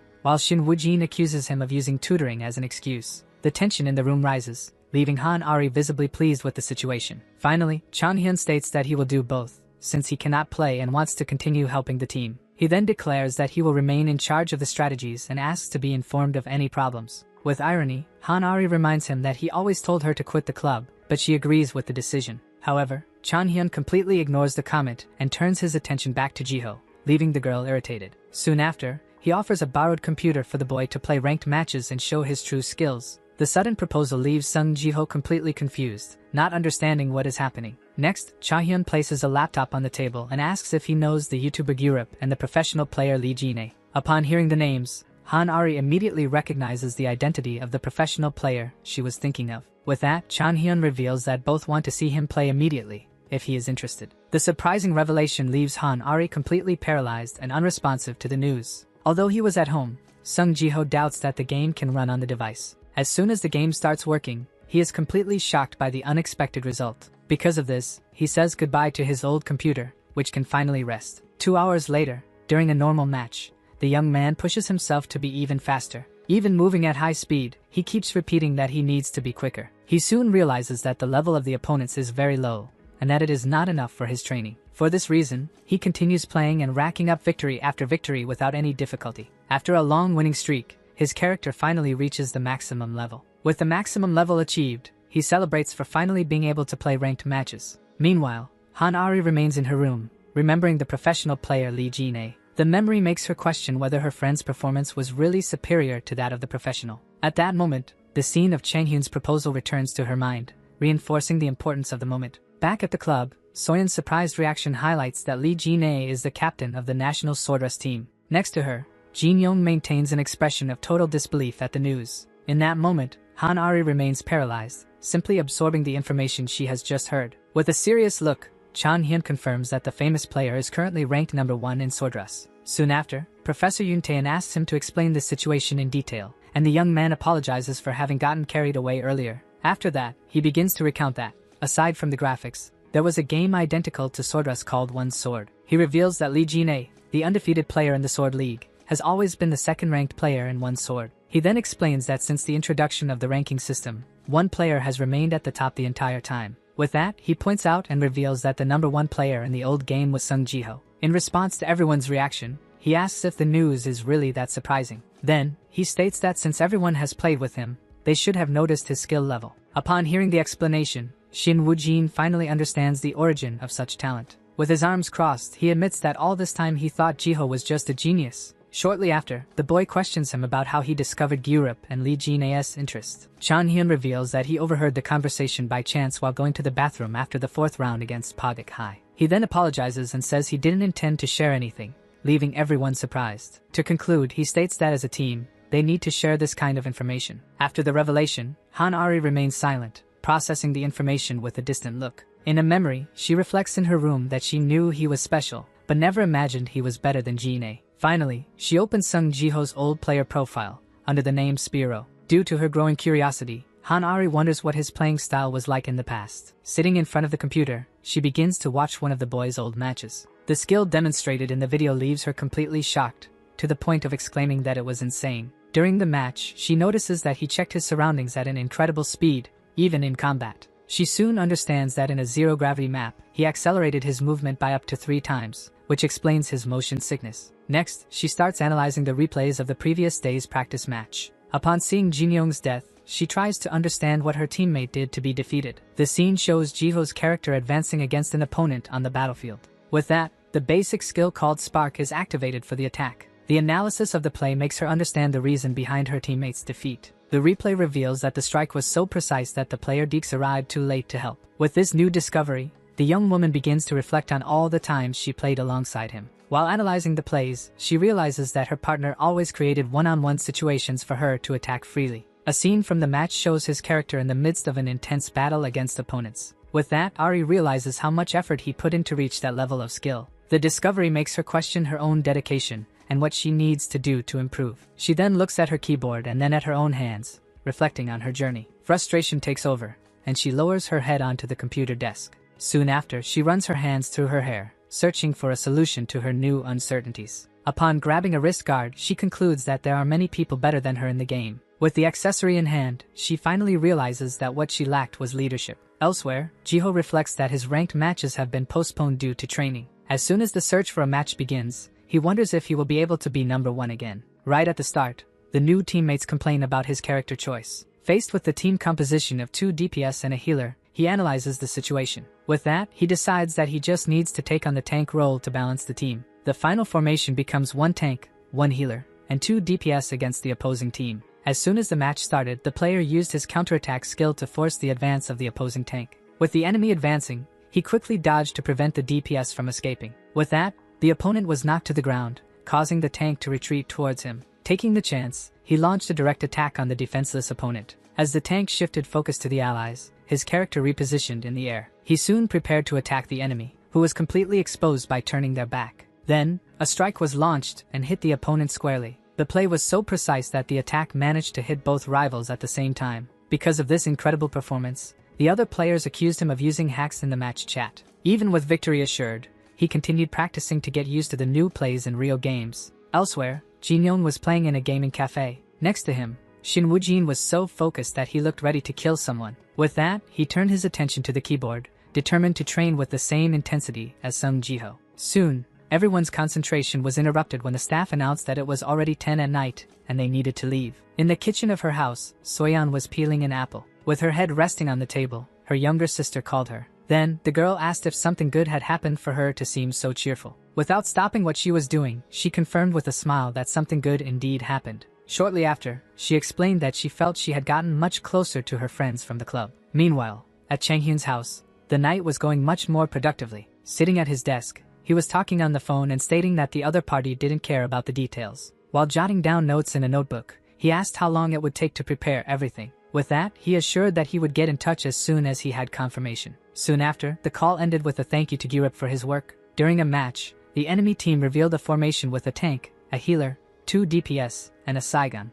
In his notes, Ji-ho analyzed that the key to victory would be to neutralize the opposing Saigon. With that, he suggested in the match chat that he could take on the tank role with his character. The proposal was met with skepticism and complaints from the other players, who accused him of being a troll. Faced with the criticism, he simply listened to the negative comments in silence. Still not understanding the reaction, he tried to convince himself that his character was good enough. Soon after, he pleaded in the chat to let him try, promising to focus on the Saigon and play whatever they wanted in the next round. After seeing his high win rate, the players agreed, and he prepared to show everyone his potential. In front of his allies, the character positioned himself in front, while promising to protect everyone. The enemy team advanced quickly, taking advantage of the fact that the opposing healer could also act as a tank. As the enemy approached, he thought their formation could be circumvented if they managed to isolate the Saigon. Soon after, he predicted that the enemy would use the Mad Mix ability to attack continuously. As soon as the Saigon attacked, he used his ability to counterattack at the same moment. Even landing the blow, he realized that the opponent was not shaken by the impact. With that, he recognized that there were many skilled players in ranked matches. Suddenly, the opponent disappeared in a cloud of smoke, leaving the battlefield empty. Soon after, the Saigon appeared ready to strike him. After the blow, his health bar decreased slightly. Without hesitation, the opponent prepared to use their ultimate ability. However, he did not expect that the game addict would finish him off quickly. After the confrontation, the player, Azer, was finally defeated, and his character stood over him. With the victory, Ji-ho admitted that this had been the best Saigon player he had ever faced. He then tried to find the shortcut key to show respect to the opponent. By mistake, his character began to crouch repeatedly over the fallen opponent's body. Soon after, he apologized and quickly stepped away from the scene. Back in his room, he sighed in relief upon seeing the match progress bar on the screen. Then, he received a message notification from Shin Jae-duk. At school, Jin Young was leaning against the lockers while other students laughed at him. With that, he lamented being the only one always caught by the teachers. Even when they were talking together, only he took the blame. With a wink and a thumbs up,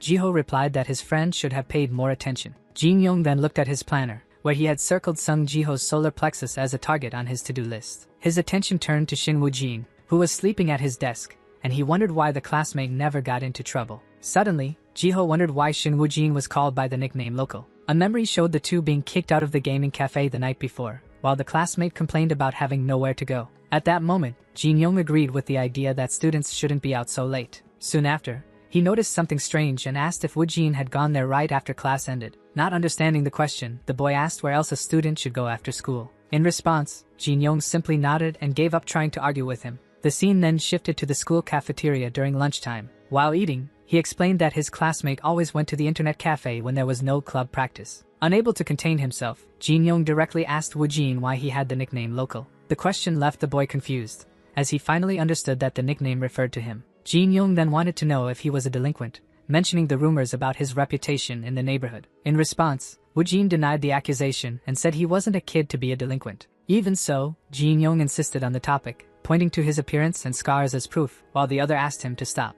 Without giving a definitive answer, the classmate merely said he had never been provoked and therefore didn't know if he was good at fighting. The disappointing answer left Jin Young completely shocked and speechless. Soon after, Ji-ho fell to the ground after choking on his noodles from eating too quickly. Moments later, upon arriving at the club room, Han-ari, Soyeon, and Chang-hyun were surprised to see that everyone was already there. Han-ari then explained that, since they had had extra classes the day before, the teacher had let them start practicing. Next, Soyeon noticed that Jin-young looked sad and asked what was wrong with him. Shortly after, Chanhyun asked everyone if they had done well after yesterday's classes. A memory showed Jin-young and Jiho shocked to see the whole team arrive at the internet cafe to practice. Han-ari commented that she had told everyone to rest, but no one had listened to her. With a smile, Soyeon suggested that, since they were all gathered, they could take the opportunity to train. The internet cafe employee, happy with so many customers, simply watched the group with satisfaction. Jiho bowed to Han-ari and apologized for not having told her about his past. With a touch on his shoulder, she said he didn't need to apologize for that. She then commented with a sidelong glance that they also hadn't asked anything about the subject. The interaction between the two was observed by Woo Jin and Soyeon from their computers. With that, Soyeon said she would also hesitate to share. The boy explained that what Chanhyun said was true and that he didn't feel as good as before. He then promised to do his best to finish his ranking matches quickly. Han-ari then reassured him, saying that Chanhyun was just a rich, spoiled kid and that not everyone thought like him. With a kind look, she stated that the other team members probably didn't care about that. With sympathy, she thanked him for the team's honesty and support. With the atmosphere lighter, Han-ari called everyone to start the day's practice. Jin-young and Jiho just watched the scene, ready for the start of training. Back at the club, Chanhyun asked about his classmates' ranking matches. Then, Jiho turned around and said he was ready to play, asking to borrow the laptop for a few more days. Chanhyun agreed to let him use the device and announced that he would start explaining about the next opponent. He soon revealed that the opponent this time would be Banghoon Technical School. He explained that the level of school competitions had increased and that they were the strongest team of the last year. The biggest concern, according to him, was that the opposing strategy was very similar to their own, focused on direct combat. He then detailed that even the healers and support classes were forced to fight up close. Their main tactic consisted of using the healer in front to force one-on-one fights and nullify enemy strategies. With that, he concluded that if the team played as usual, the match would be an extremely close battle. Suddenly, everyone's attention was diverted. All the team members turned silently to observe the newcomer. A young man with blonde hair introduced himself with a big smile as Gyurup, a Swordrust streamer. As soon as he arrived, Gyurup asked if it would be a bother if he started filming immediately. With a serious expression, Chanhyun asked the streamer to first explain the reason for his visit. The blonde laughed, saying it was a joke, and revealed that he came to see the Spiro expert. While everyone wondered who that could be, he turned to observe the team members. At that moment, he grabbed Jiho's hand and congratulated him on the match against Yeongju School. Soon after, he asked him about his ability to play with other characters. The boy simply observed him in silence, surprised by the direct approach. In the background, Chanhyun explained to Han-ari that Gyurup had obtained permission to enter after promising a donation to the school. With that, the visitor mentioned that he had also prepared a small gift for them. He then made a call and asked for the delivery to come into the room. Suddenly, several delivery people appeared carrying large boxes. All the members of the esports club were shocked by the unexpected scene. The streamer revealed that the gifts were new equipment so they could train without worries. Finally, he showed his channel on his phone and invited Jiho to make a spectacular debut on his stream. Thus, Han-ari asked if they were receiving everything for free, and Chahyun confirmed the information. With that, Soyeon commented on how Jiho must be amazing, while the president worried about the possibility of him being taken by another team. Chanhyun simply reinforced that the boy's level was very high, and it would be difficult to prevent him from accepting the offer. At that moment, the door opened and Gyurup entered with Jiho, commenting on how stubborn the boy was. Soon after, he announced that he wanted to see the team until the end and would make his decision after hearing everyone's opinion. The visitor then approached and added that he had heard their placement matches had not yet finished. He quickly stated that there would be no problem streaming the matches, as they were individual. With that, he got excited about the idea of showcasing a player with a high win rate using a weak character. The other club members simply watched him in silence as he praised his thumbnail creator.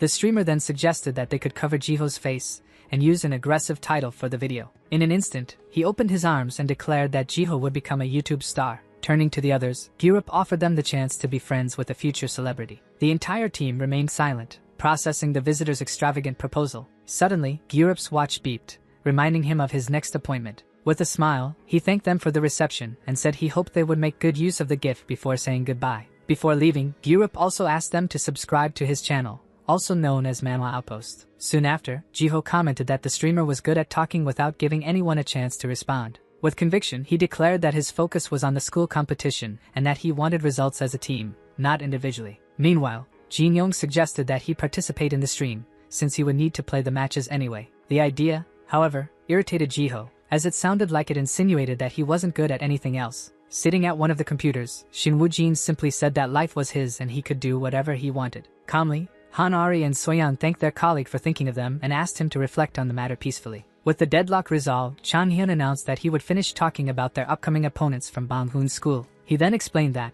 despite the advantage in individual duels, the other teams had struggled for a specific reason. While drawing on the whiteboard, he revealed that their strategies were surprisingly well formulated and detailed. He then commented that he used to think Shin Woo-jin was just impulsive, but now understood why he advanced as a healer. He soon pointed out on the board that the Banghoon teams sometimes positioned their healer aggressively at the front of the formation. Based on the number of enemies approaching, they left the healer exposed to draw them in. Shortly after, the backline members would emerge to face one opponent each. As soon as this formation was established, the one-on-one situation began for everyone. Before the opposing team could retreat to help someone, the Banghoon team advanced to intercept them. However, the most surprising part of the tactic was yet to come. As he drew a large circle on the board, Chanhyun explained that their focus was to fight within the healer's range. Thus, while the main DPS finished off their opponent, the other players merely limited the damage they received. This tactic resulted in a numerical advantage for the team, almost like a football strategy. He then explained that, unlike professional leagues, school teams have a significant skill gap between players. He also demonstrated that they themselves struggled to cover someone else's role in a different position. Finally, he concluded that Banghoon's strategy exploited the fact that a normal team tries to fill the traditional roles of tank, DPS, and healer. As the dark image of the opposing coach emerged in his words, he mentioned that he was a promising former coach, but as cunning as a fox. For this reason, he declared that they would also use a well-prepared strategy for the match. As he walked toward the table, Chanhyun stated that Jiho himself was their strategy. Turning to his colleague, he asked how his motion sickness was. Jiho replied that 2 consecutive matches were not a problem, but the situation became difficult near the end of the second. He then added that he had no difficulties playing alone. He just tended to overthink the preliminary match. In light of this, Chanhyun agreed that it would be better not to push it and decided to keep him out of the second match. Soon after, he turned to Hanari and asked if she had anything to add. Not understanding, the girl questioned what he was talking about, but her colleague just stared at her in silence. At that moment, Jin Young, concerned, asked what had happened to the president's wrist. Everyone in the room then turned their attention to her, waiting for a response. After a brief pause, she admitted that, due to playing very intensely, she felt a burning sensation from time to time. Suddenly, the club room door opened once again. A voice from outside stated that her wrists shouldn't be hurting so soon. With wide eyes, the group leader stared at the entrance in absolute silence. As the visitor entered, she looked at those present and commented that it seemed she had arrived at just the right moment. Thus, the newcomer apologized for not introducing herself earlier, explaining that she had gotten very excited. She then introduced herself as Lee Jin-ae from the professional team S91. In response, Jin Young wondered in surprise if it was a special day since Europe had just left. With her face in her hands, Hanari reacted like a fan who had just met her idol. Next, the visitor revealed that she had come to the school because she heard Spiro was there. Immediately, Jin Young grabbed Sung Jiho by the collar and pushed him forward, saying that it was him. Due to the shove, the boy stumbled and fell to the ground right in front of the professional player. Crouched down, he simply watched the visitor standing before him. With a slight smile, the young woman said that she could finally see him in person. Astonished, Sung Jiho stared at her and began to pronounce her name. Before he could finish, the player covered his mouth and asked him not to say her nickname. Shortly after, the boy was already in the passenger seat of a car,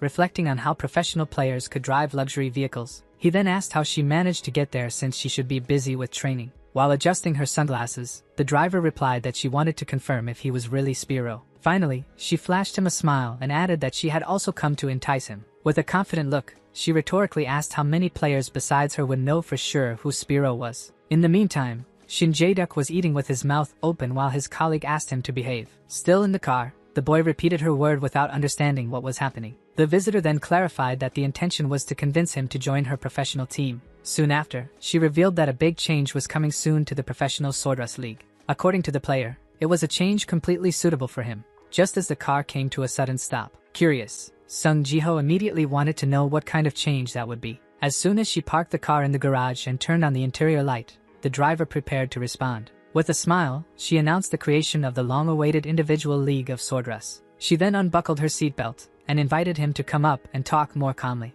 In front of the elevator, Lee Jin-ae explained that this was her team's training center. As soon as the door opened, a young man with long hair and glasses appeared, eating a snack. With a wave, he excitedly greeted the professional for her quick return. The boy then looked to the side and asked if that was Spiro, and Sung Jiho just greeted him shyly. With that, the player put her arm around Jiho and said she was busy and that they would talk later. As she pulled him along, the boy just timidly agreed to follow her. As they went down the stairs, the teammate informed the others that the coach was calling them and said goodbye as well. Already in a meeting room, they both sat at a long table, and the professional began to explain the situation in detail. With that, she pointed to a poster and mentioned that the game developer had high expectations for the school competition. Thus, Sung Ji-ho listened attentively as she explained that the goal was to create a positive influence on the game through the students. Soon after, the professional player commented that interest and use of the game in internet cafes were slowly increasing. Additionally, she added that the audience for the school competition was comparable to that of the professional league. Showing her phone, Lee Jin-ae revealed that the individual League of Swordrush would start a week after the tournament. With the device in front of him,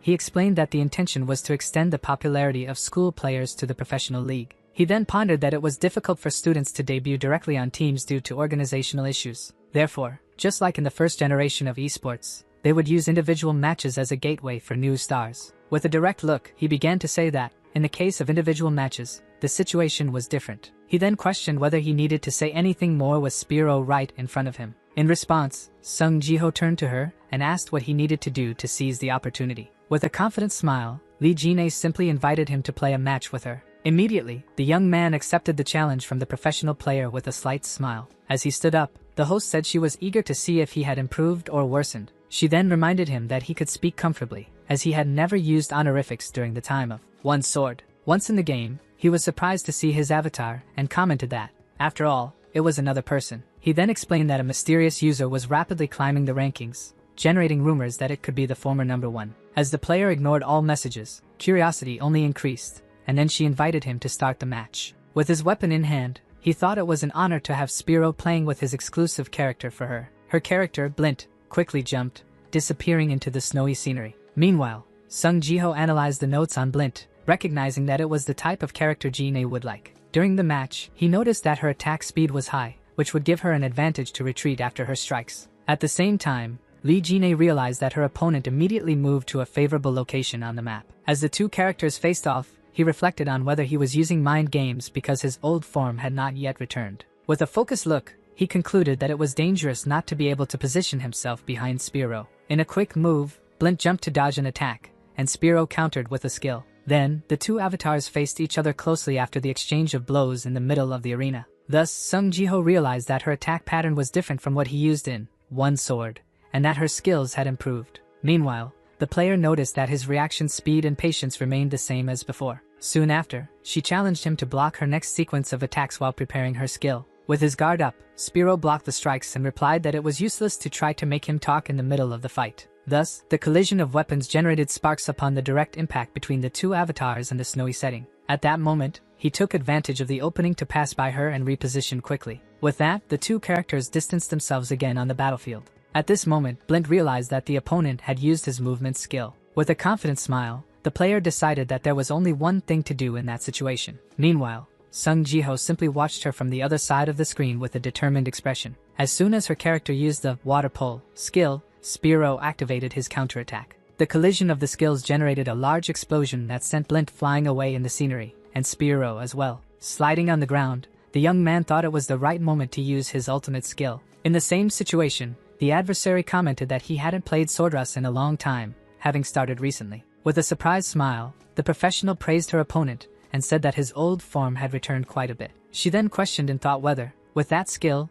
he could also use the super counter. Despite this, Sung Ji-ho admitted that his performance was still insufficient. With a determined smile, he stated that, despite everything, he did not want to lose. On the other side of the screen, the rival smiled back, accepting her opponent's determination. Soon after, a memory showed Sung Ji-ho training alone tirelessly until he collapsed from exhaustion at his desk. At the same time, another memory revealed Lee Jin-ae dedicating her youth to practice, always stretching before playing. Back in the game, Lee Jin-ae's character jumped to unleash her ultimate skill. Immediately, Sung Ji-ho's avatar activated the super counter to reflect any attack he received. As the attack move began, he advanced to intercept the blow at the perfect time. Suddenly, the opponent's charge completely stopped in midair, even before contact. With that, the counterattack failed, as there was no longer a blow to be reflected. At that moment, Ji-ho was confused to realize that the ultimate skill simply disappeared. Soon after, the opposing character revealed that in Swordrush it was possible to do something unexpected. With a gleam in her weapon, she explained that players could even cancel their own ultimate abilities. Next, she used the Tidal Wave ability, hitting her rival with a direct and swift attack. Then, the player formally welcomed him to the professional world with a gesture of superiority. With no chance to react, his avatar was thrown out of the ice arena. On the other side, Lee Jin-ae commented to herself that that trick wouldn't work on him anymore. Shortly after, the defeat screen appeared for Sung Ji-ho, officially ending the match. Even in defeat, a huge smile appeared on his face as he realized the game had become much more enjoyable. With the adrenaline from the competition, he remembered the excitement he felt while playing one's sword. Soon after, the professional stood up and commented that it didn't seem like just a month had passed since he started playing. Curiously, Ji-ho asked if there were any more details about the game he needed to know. The rival replied that after confirming his abilities, there was nothing else that could influence the outcome. Next, the player extended her hand and invited him to play again with her team. In disbelief, he questioned whether he could have the chance to participate in games of that level more often. With a subtle smile, Lee Jin-ae explained that the former members were now professional and active players. Soon after, she confirmed that he would have the chance to play alongside all of them again. With a confident look, she stated that everyone in the competitive scene was scared now. Continuing, she revealed that everyone's fear was due to Swordruss's Spiro. Before accepting, Sung Ji-ho said he needed to ask a few things first. Without hesitation, the professional assured him that the team would do whatever he asked. The player extended her hand once more and stated that the coach felt the same way. With the agreement sealed, Ji-ho shook her hand and admitted that he wanted to meet her. Soon after, he hugged her, while the young woman replied that she had also been looking forward to that reunion. Sometime later, Sung Ji-ho and Lee Jin-ae met in a conference room to talk. As soon as they sat down, the player asked him about an offer to participate in the streamer Gyurup's broadcast. With that, she wanted to know if he had revealed his past as the #1 in one sword. Immediately, Ji-ho denied it, and recalled that the streamer's excitement was so great that there was no time for explanations. Finally, Lee Jin-ae suggested that he participate on the condition that he wouldn't reveal his face or personal information. While typing on her phone, she mentioned that the team manager could communicate the conditions to the streamer. Soon after, the player gave a direct order for Sung Ji-ho not to play with his main character. With a strategic look, Lee Jin-ae explained that the spectacular debut of Spiro should happen in the individual league. Later, the conversation ended, and the two left the building where the meeting took place. Upon arriving at his destination, Ji-ho thanked her for the ride and wished her a safe trip home. Next, the professional warned him to keep his phone close at hand. With a discreet smile, he simply remained silent. Inside, Shin Jae-duk was having a drink and spat it all out upon seeing who had just arrived. Soon after, Ji-ho approached the table and asked why his friend was acting that way. With wide eyes, Jae-duk processed the scene he saw of Lee Jin-ae in a sports car. While the reflection in his eye showed his companion, he tried to compose himself from the situation. Soon after, Jae-duk slammed the table and asked what had just happened. Calmly, Ji-ho sat down and revealed that he had decided to sign a contract with Lee Jin-ae's team. Upon hearing the news, his friend shouted that it was complete madness. Continuing, Ji-ho asked him about the contact Chan-hyun had made earlier. Shin Jae-duk began to ramble, imagining that everything would start with dinners and soon they would be dating. With that, Ji-ho interrupted the fantasies and emphasized that he needed to go practice with his Spiro soon. Next, the friend asked if he would have a match against Banghoon Technical College soon. Then, he revealed that a friend from elementary school, Ki Sung-min, studied there and Chan-hyun was asking about him. Surprised, Ji-ho commented that Chan-hyun really had a meticulous personality to investigate so much. His friend explained that the reason was for team analysis, so he only passed on unimportant information. Even so, he admitted that he felt like Chan-hyun already knew a lot when he asked the questions. With a smile, Ji-ho asked if his friend Ki Sung-min was really a good player. Shin Jae-duk confirmed that he was good and recalled that he had to insist before he played Swordruss. With that, he revealed that he taught him a bit of what he learned in one sword, and now the boy receives offers from professional teams. Then, Ji-ho showed interest in knowing what his playstyle was. After thinking for a moment, Jae-duk tried to describe it as a kind of healer who acts as a tank. The unusual description made the two stare at each other for a moment, while Ji-ho processed the information. Finally, he shouted the player's nickname, known as the best pink panties. On the other hand, the scene shifted to the S91 team's coach's office,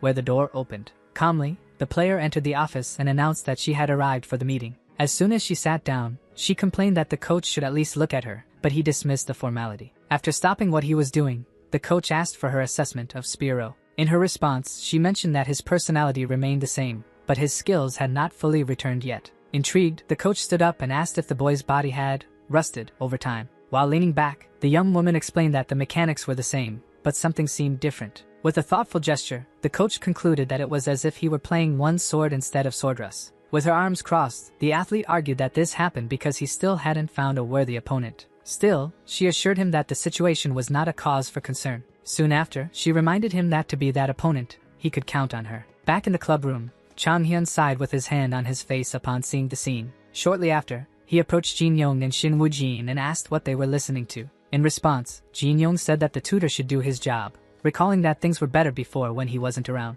With that, the boy with black hair explained that he was still busy learning what Sung Jiho had taught him. A little later, Shin Woo-jin stated that he hadn't heard anything because the content wasn't fun. In light of this, Chan-hyun looked up and lamented how much Han Ari must have suffered with the team. Sitting at her computer, the girl just laughed at the interaction between the boys. Professor Yoon-tae then commented on how quickly Ari and Soyeon adapted, and they agreed that the synergy from 2 years still worked. Even so, Soyeon turned to the professor and asked if it was okay to practice without Sung Jiho. At that moment, Han Ari stepped forward and told them not to worry about him. Later, alone at her desk, she thought about the conversation with Jin-ae and decided to research Spiro in One Sword. The first result that appeared on the screen stated that Spiro was the reason the game was ruined. In a long post, an old player explained that the avatar appeared and defeated everyone with insane mechanics. Surprised, the young woman continued reading and discovered that he had even beaten the professional players of the time. With that, the club president remembered that the One Sword servers had been shut down at least 5 or 6 years ago. She wondered if it made sense for a middle school boy to have written such complex strategy guides. Next, she found a topic where a user claimed that Spiro was a legend and that many Swordrust characters were based on his guides. The information that the company created the characters based on his guides left her completely shocked. Alone in her room, Han Ari processed the discovery about Sung Jiho's insane past. The next day, Soyeon commented that Jiho was a gaming genius, just as he entered the room apologizing for being late. The boy then asked Chan-hyun about his private lesson, but he explained that the schedule had been changed. Next, Jiho wanted to know what he should do first. Thus, Professor Yoon-tae approached and explained that from that day on, they would practice in pairs. Soon, he asked Soyeon and Han Ari to continue practicing alone, while he detailed the training for the others. The professor began the explanation by recalling Bang-hoon's strategy of using the healer aggressively as bait. In the background, Chan-hyun reprimanded Jin-young to focus on his own training, making the boy nervous again with his presence. Finally, the professor confirmed that Chan-hyun had already planned a personalized strategy to counter Bang-hoon's tactic. With that, he revealed that the plan was to eliminate their healer, making Sung Jiho realize the importance of Shin Woo-jin. Excited, Sung Jiho explained that the other teams failed because they tried to use characters that were neutralized by the high healing rate of the opposing team. Surprised by the precise analysis and the amount of information revealed, Professor Yoon-tae could only nod in agreement. While Han Ari watched, Soyeon smiled and said she had told him not to worry. On the whiteboard, the teacher detailed that the strategy would be to use Ari and Soyeon to draw the 2 farthest enemies away from the opposing healer. Then, he drew on the board that Jin-young and Shin Woo-jin would pressure the healer and the other 2 closest opponents. With that, the instructor explained that they would take advantage of the fact that the defensive healer would be forced to heal the player with the lowest health. The boy then added that he, Ari, and Soyeon would use the opposing team's own tactic of staying within healing range to pretend they were pushing them. The teacher confirmed that this was the strategy for when he was out, and then the boy asked what the plan would be when he was in the game. With a confident smile, Jiho declared that his only task would be to face the school captain Bang-hoon.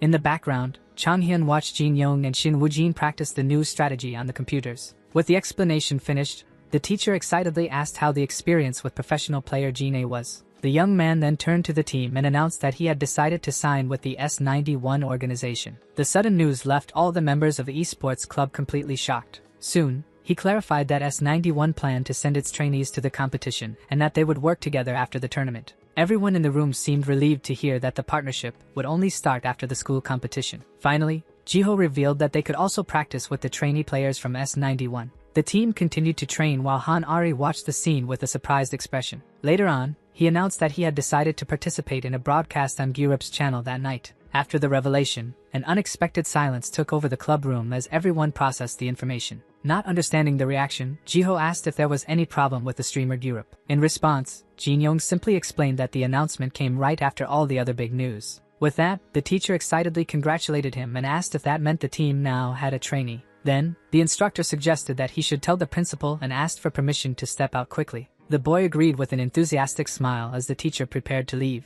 With the teacher's departure, all the club members returned to focusing on their training on the new computers. Standing next to a table, Chan-hyun began to ponder that if they won the school competition, something important could happen. Concluding the thought, Chan-hyun reflected that the others would also have a real chance of being signed. Soon after, Jin-young was startled by the sudden information. Next, Han Ari commented that this was not news, as if it were not something special. Closing his book, the club president retorted that it was special because trainees would also participate in the competition. Turning to her, he explained that winning a tournament with trainees would bring them closer to becoming professionals. However, he concluded that this also meant the competition would be much tougher. On the way to the studio, Sung Ji-ho looked out the car window at the city and felt nervous for no reason. As soon as the taxi stopped in front of the building, he thanked the driver and got out of the vehicle. Outside, a voice surprised him by greeting him excitedly as Mr. Trainee. With a big smile, Gyurup said he should have warned him about the talks with the S91 team. Right after, the streamer placed his hands on his shoulders and promised to protect the parts that the team manager requested. Finally, Gyurup just asked Ji-ho to believe in him, while a light sparkled in his eye, showing his intention. Then, the boy pushed Sung Ji-ho toward a bright light, exclaiming that this was the life of a YouTuber. While shielding his eyes from the brightness, the host commented that it looked like a promising future, and wanted to know if the boy agreed. Noticing the lack of reaction, he joked that the young man must be super nervous for not finding his jokes funny, turning off the blinding light. Soon, the streamer guided him down a hallway, asking if the nervousness was because he couldn't play like Spyro. As they arrived at a room with 2 computers, the host assured him that he would make him look good playing tank. With that, he placed his hands on Sung Ji-ho's shoulders and told him not to worry about making jokes. Then, he stepped away toward the table and asked him to warm up while he turned on the broadcast. Suddenly, the boy turned around holding 2 masks and explained that the rookie should wear one and appear only on cue. Right after, he pointed to the chair next to him and asked Sung Ji-ho to sit there, but only after sliding in. Then, he extended one of the masks and asked if that wasn't easy. As he ran to the chair, he asked his partner to take good care of him during the live stream. The boy remained seated on the bed, holding the object without being able to say a single word. In the club room, Jin Young commented to the others that he wouldn't be the streamer if he started the broadcast on time. At that moment, a notification beeped on Jin Young's phone, and he looked at the device. With that, he opened the live stream on the computer and announced to the others that the second broadcast had begun. With arms crossed, Hanari asked if he would appear this time, while Shin Woojin warned that he would go home if that didn't happen. In response, Jin Young assured them that he would appear on screen and that the game would start immediately. During the broadcast, the host announced that the first placement match had already been completed and that only the remaining 9 would be streamed. Soon after, the show began, and he said that, as promised, viewers could vote on the next champion that Axa would play. He then mentioned that he would explain a bit about the game and the character for those who weren't familiar. Thus, he described Swordrush as a mix of other games, where players choose between tank, DPS, or healer to fight in a 4x4. Sung Ji-ho, wearing a mask, commented that there were also utility characters, and the host confirmed that these were characters with special abilities. He then explained that, due to the current meta, utility characters were considered outdated champions. As the fight began, he emphasized that Axa was a bruiser type tank that newer players loved. Immediately, the character used his attack skill, prompting the commentator to question why it was used so early. As the opponent was hit, he explained that the game's difficulty lay in effectively combining skills with basic attacks to deal damage. He reinforced that the surprise was because Axa had only one attack skill with a high chance of being reflected. Soon, he pointed out on the screen that the opponent, after taking damage, began to use skills recklessly. While speaking, the character on screen calmly attacked the opponent's back to gain bonus damage. Finally, the host concluded that the entire advantage in that fight was gained from a single interaction. Instead of attacking, the champion retreated, which made the commentator question why he wasn't finishing off the opponent. With the minimap on screen, the streamer explained that Axa had noticed the movements of the opposing DPS. As soon as the enemies changed their target, he commented that they made the right decision by focusing on the DPS. At that moment, he narrated that Axa used his skill to pull one of the enemies closer. Suddenly, the farthest DPS was dragged in his direction, causing a surprised reaction on screen. Soon after, the host showed on the map that the play created a one-on-one situation for the team's DPS. This resulted in a quick kill, narrated as an amazing play. As soon as the match ended, the victory screen appeared, and the commentator announced that the 9th placement game had finished. With that, he celebrated that, according to his information, this was the 9th consecutive time the player received MVP. Shortly after, he stood up and shouted to the camera that the day's content would be amazing. As the host started the donation timer, Sung Ji-ho took off his mask to cool down. Putting it back on, the boy was holding back at Jin-a's request but wondered if his partner's exaggerated reaction was warranted given the gameplay. In the background, the streamer continued dancing exaggeratedly in front of the camera. Sung Ji-ho simply turned his face to the side, concluding that he didn't need to worry about that. 10 minutes later, the young man looked to the side and asked why things were like that. While watching the search screen, he commented that the game usually didn't take this long to find a match. With that, he turned to the side and said it was bad when the broadcast was too quiet. The young man just watched him, imagining that he would be forced to do a dance to entertain the audience. Suddenly, the screen changed, and the host celebrated that they had finally found a match. Soon after, the profile of the player,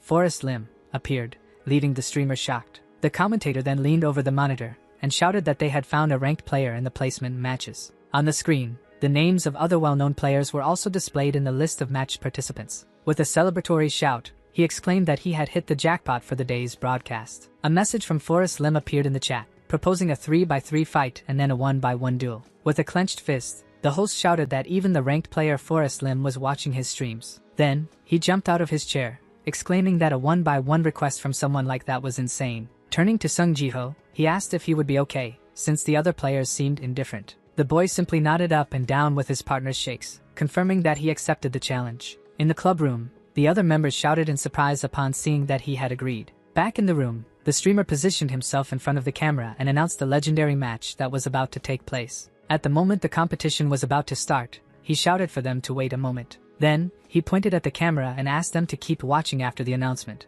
With that, the sacred announcement time began while the two players waited. As soon as the game resumed, the narrator announced that they would restart the match. The two characters advanced towards each other, exchanging blows and quickly retreating. Sung Ji-ho noticed that the attack ranges of his character and the opponent were identical. For this reason, he decided that he could not fight normally, and his avatar jumped over the opponent. Axa then used the pull skill against the rival, who was sucked upwards along with the jump. While in the air, the opponent activated his defensive skill to protect himself. At that moment, Sung Ji-ho remembered that the enemy's attack skill had a delayed damage effect. Next, Forrest Lim's character advanced against Axa. The two continued exchanging quick blows in the center of the arena. During the exchange, the young man realized that the opponent was not blocking his attacks. With a sudden revelation, he understood the rival's strategy. Immediately, his character jumped as the enemy delivered a powerful blow to the ground. The character prepared for a quick combo of 4 hits from the opponent. With that, Axa delivered an overhead strike, ready to block the next attack. However, the rival hit him with a repulsion skill that knocked him back. While Axa was in the air, the delayed damage effect of the skill was activated.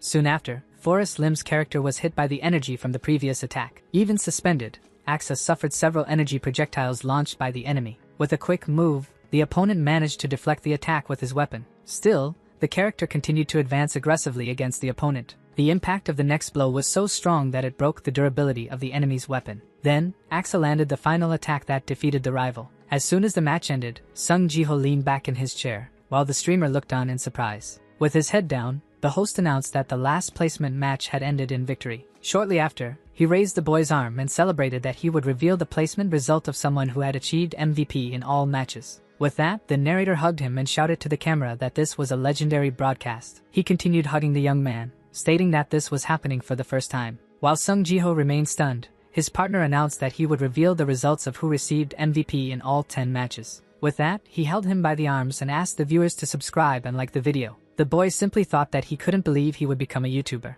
The streamer then leaned closer to the camera and teased the audience, saying he knew everyone was curious. Next, he announced that, even with the viewer count a bit low, he would reveal the result at that moment. He asked if it was okay to show it, and Sung Ji-ho confirmed that he had received authorization via message. With his hands on his stunned mask, the host simply agreed with the decision. Soon, the screen displayed the 10 MVPs in a row, and the narrator clicked the button to advance. A notification appeared, informing that the player had entered ranked matches for reaching the maximum score. Sung Ji-ho then asked if his partner was an official Sword Rush streamer, as he was not familiar with that function. Both remained seated in front of their computers, watching the screen. After that broadcast, things slowly began to change for Sung Ji-ho. The next day, at school, the routine seemed the same as always. Jin-young, while entering the classroom, asked how much he had received to appear on the live stream, but stopped the question when he noticed something. A pair of friends wanted to know if it was really Sung Ji-ho who was on Gyurup's broadcast the day before. One of them commented that the blue hood and the voice were very similar to those from the live stream. While Jin-young watched from a distance, he was astonished to realize that people were starting to recognize him from the broadcast. One of the boys asked if he would also make videos for YouTube, as he recognized him from the club's test. Remembering the streamer's antics, Sung Ji-ho shouted that he would never do that. Later, at lunchtime, Jin-young was eating excitedly, while the other two seemed tired. With that, Shin Woo-jin yawned and said they should have had breakfast, but he was reminded of the bowls of spicy noodles. Impatiently, he just told Sung Ji-ho to answer his own phone. The device vibrated on the table, showing Gyurup's call that wouldn't stop ringing. As soon as they arrived in the club room, Jin-young teased a comment he had made during the broadcast. Inside, jokingly, he lunged at his friend, while Han-ari noticed their arrival and commented that they were full of energy. Soyeon just smiled next to her friend as they both looked back. Then, Jin-young greeted Soyeon, ignoring Han-ari, who asked if she was invisible to him. Next, he turned to greet her playfully, letter by letter, while the girl concluded that the only normal person there was her friend. Soon, Jin-young announced that Sung Ji-ho couldn't practice and was already leaving,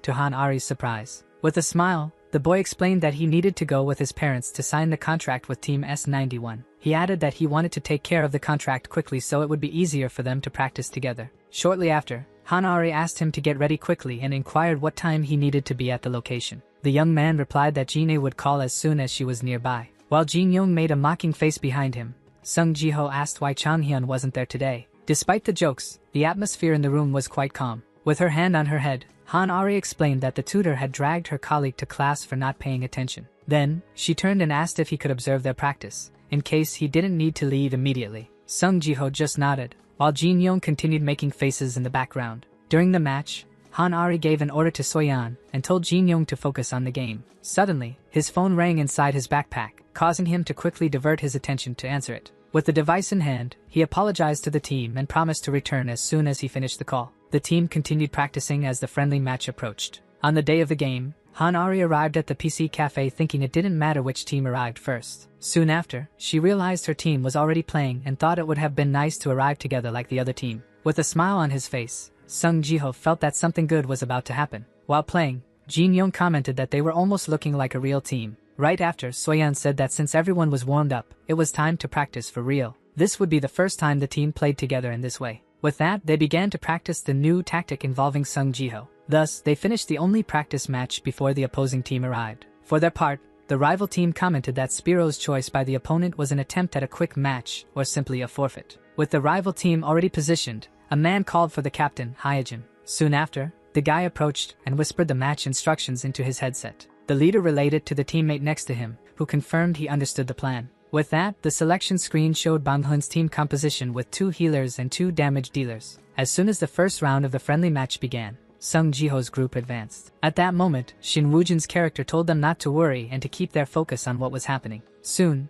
Hanari ordered that in case of a one-on-one, they should finish it quickly. Then, Jin Young stated that they had decided to stick with the prepared strategy. Strategist Sung Jiho observed that the opposing tank had chosen a healer, changing his role. Even with the change, he questioned whether it would be correct to face the enemy captain as planned. While reflecting, he charged forward in a burst of energy aimed at the opponent. With the decision made, Jiho's character ran towards the opposing captain, Deeks. Meanwhile, the map showed Woojin as Jigra, Ari as Rapunzel, and Soyeon as Kerr. The rival team's avatars advanced together, ready for a direct confrontation. As expected, the map displayed the enemy team's movement upwards. Then, Jin Young commented that the opponents were cunning, just as Changhyun had said. Thus, Jiho warned that he would take care of Kerr first since she was blocking him. At that moment, Shin Woojin alerted that Deeks was advancing, while Ari shouted that the target had disappeared. With just one move, the map revealed the new formation that disorganized their team. The opposing play was so quick that it caught them off guard, causing them to panic. Kerr advanced against Jiho's avatar and declared that she would stick with him until the end of the game. After dodging the attack, the young man noticed that the opponent's goal was not to eliminate him. With this realization, he decided to move forward to help Shin Woojin's character. The rival merely taunted him, saying he was going crazy trying to escape. Next, a barrage of attacks blocked his avatar's path, while he thought that this was not good at all. Soon, in an analogy, he concluded that the attacks were like chains, showing that the enemy's plan was to completely contain him. Thus, the character could prepare a final blow, while the other activated a skill. With a quick movement, he managed to catch the enemy by surprise with a strike. At that moment, Shin Woojin requested healing, and then a beam of energy restored his character on the field. While running, he realized that the enemy healer could not follow him due to the blockade by Han Ari and Soyeon. With that, he understood that he needed to keep the opponent out of healing range to deal with him. The rival continued to chase him across the battlefield, questioning what his next move would be. When he suddenly stopped, he confirmed that, as expected, the enemy was no longer following him. With a confident smile, Sung Jiho prepared to execute his true plan. Thus, he positioned himself to block Deeks, giving Woojin a moment to breathe. Jin Young realized that his teammate had found the best possible play in that position on the map. Suddenly, the healer from Sung Jiho's team was defeated. Even though no one had made a clear mistake, the silhouette of the battle showed that the plan had failed. The map indicated a player's disconnection, but Jiho's expression remained focused on the game. The opponent who took down the healer then turned in surprise yet managed to counter the attack. Next, Sung Jiho counterattacked with a continuous sequence of energy strikes. The offensive continued with a dodge to the enemy's back, followed by kicks and punches, leaving no chance for reaction. Based on the timing of the fight, he calculated that Han Ari's skills should be available again. Seizing the opportunity, Woojin's character used his skill and announced that he had eliminated Rapunzel. At that very moment, Jin Young's avatar was caught off guard by the attack. As a result, he was defeated alongside the enemy healer, who remained standing. With her hand on her head, Soyeon apologized, admitting that the opposing Jigra was very good. Even acknowledging the lack of practice, Shin Woojin declared that he would eliminate the rival healer. Sung Jiho agreed with the order and advanced against Deeks with an energy strike. Suddenly,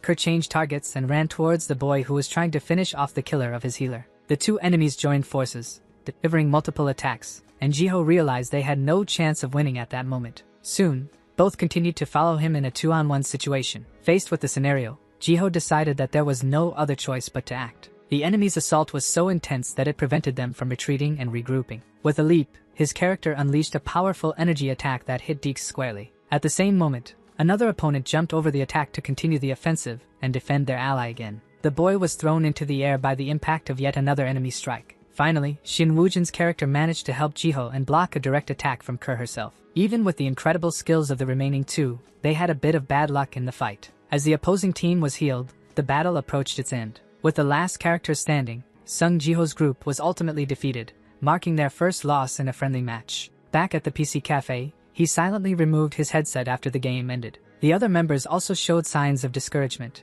highlighting that losing always hurts. Chan Hyun stopped a timer on his phone, confirming that the time was as expected. While jotting down notes on a clipboard, he stated that the result was exactly as he had predicted. Then, he turned to the team and said it was time to lighten the mood, starting by mentioning that they lost because they were bad. Han-ari interrupted, arguing that the defeat was caused by the enemy's unusual strategy and that they should not be scared. With a tense expression, Shin Woojin merely murmured that he was not afraid. Yoon Taein observed their reactions, wondering if this was a sign that everyone had matured a bit. Soon after, Soyeon agreed that, with Jin Young's return, the team's strategy would no longer be outmatched. The boy simply smiled, reflecting on how amazing Soyeon's personality was before regaining his composure. Chan Hyun approached Sung Jiho and praised his concentration, which remained until the end. With a thoughtful expression, Jiho questioned whether their confidence came from another factor. Then, Jin Young told everyone to just watch his super plays, a form of rage bait that managed to get Sung Jiho riled up. Next, Han-ari reminded the team not to forget what they had practiced and to get excited to start the next match.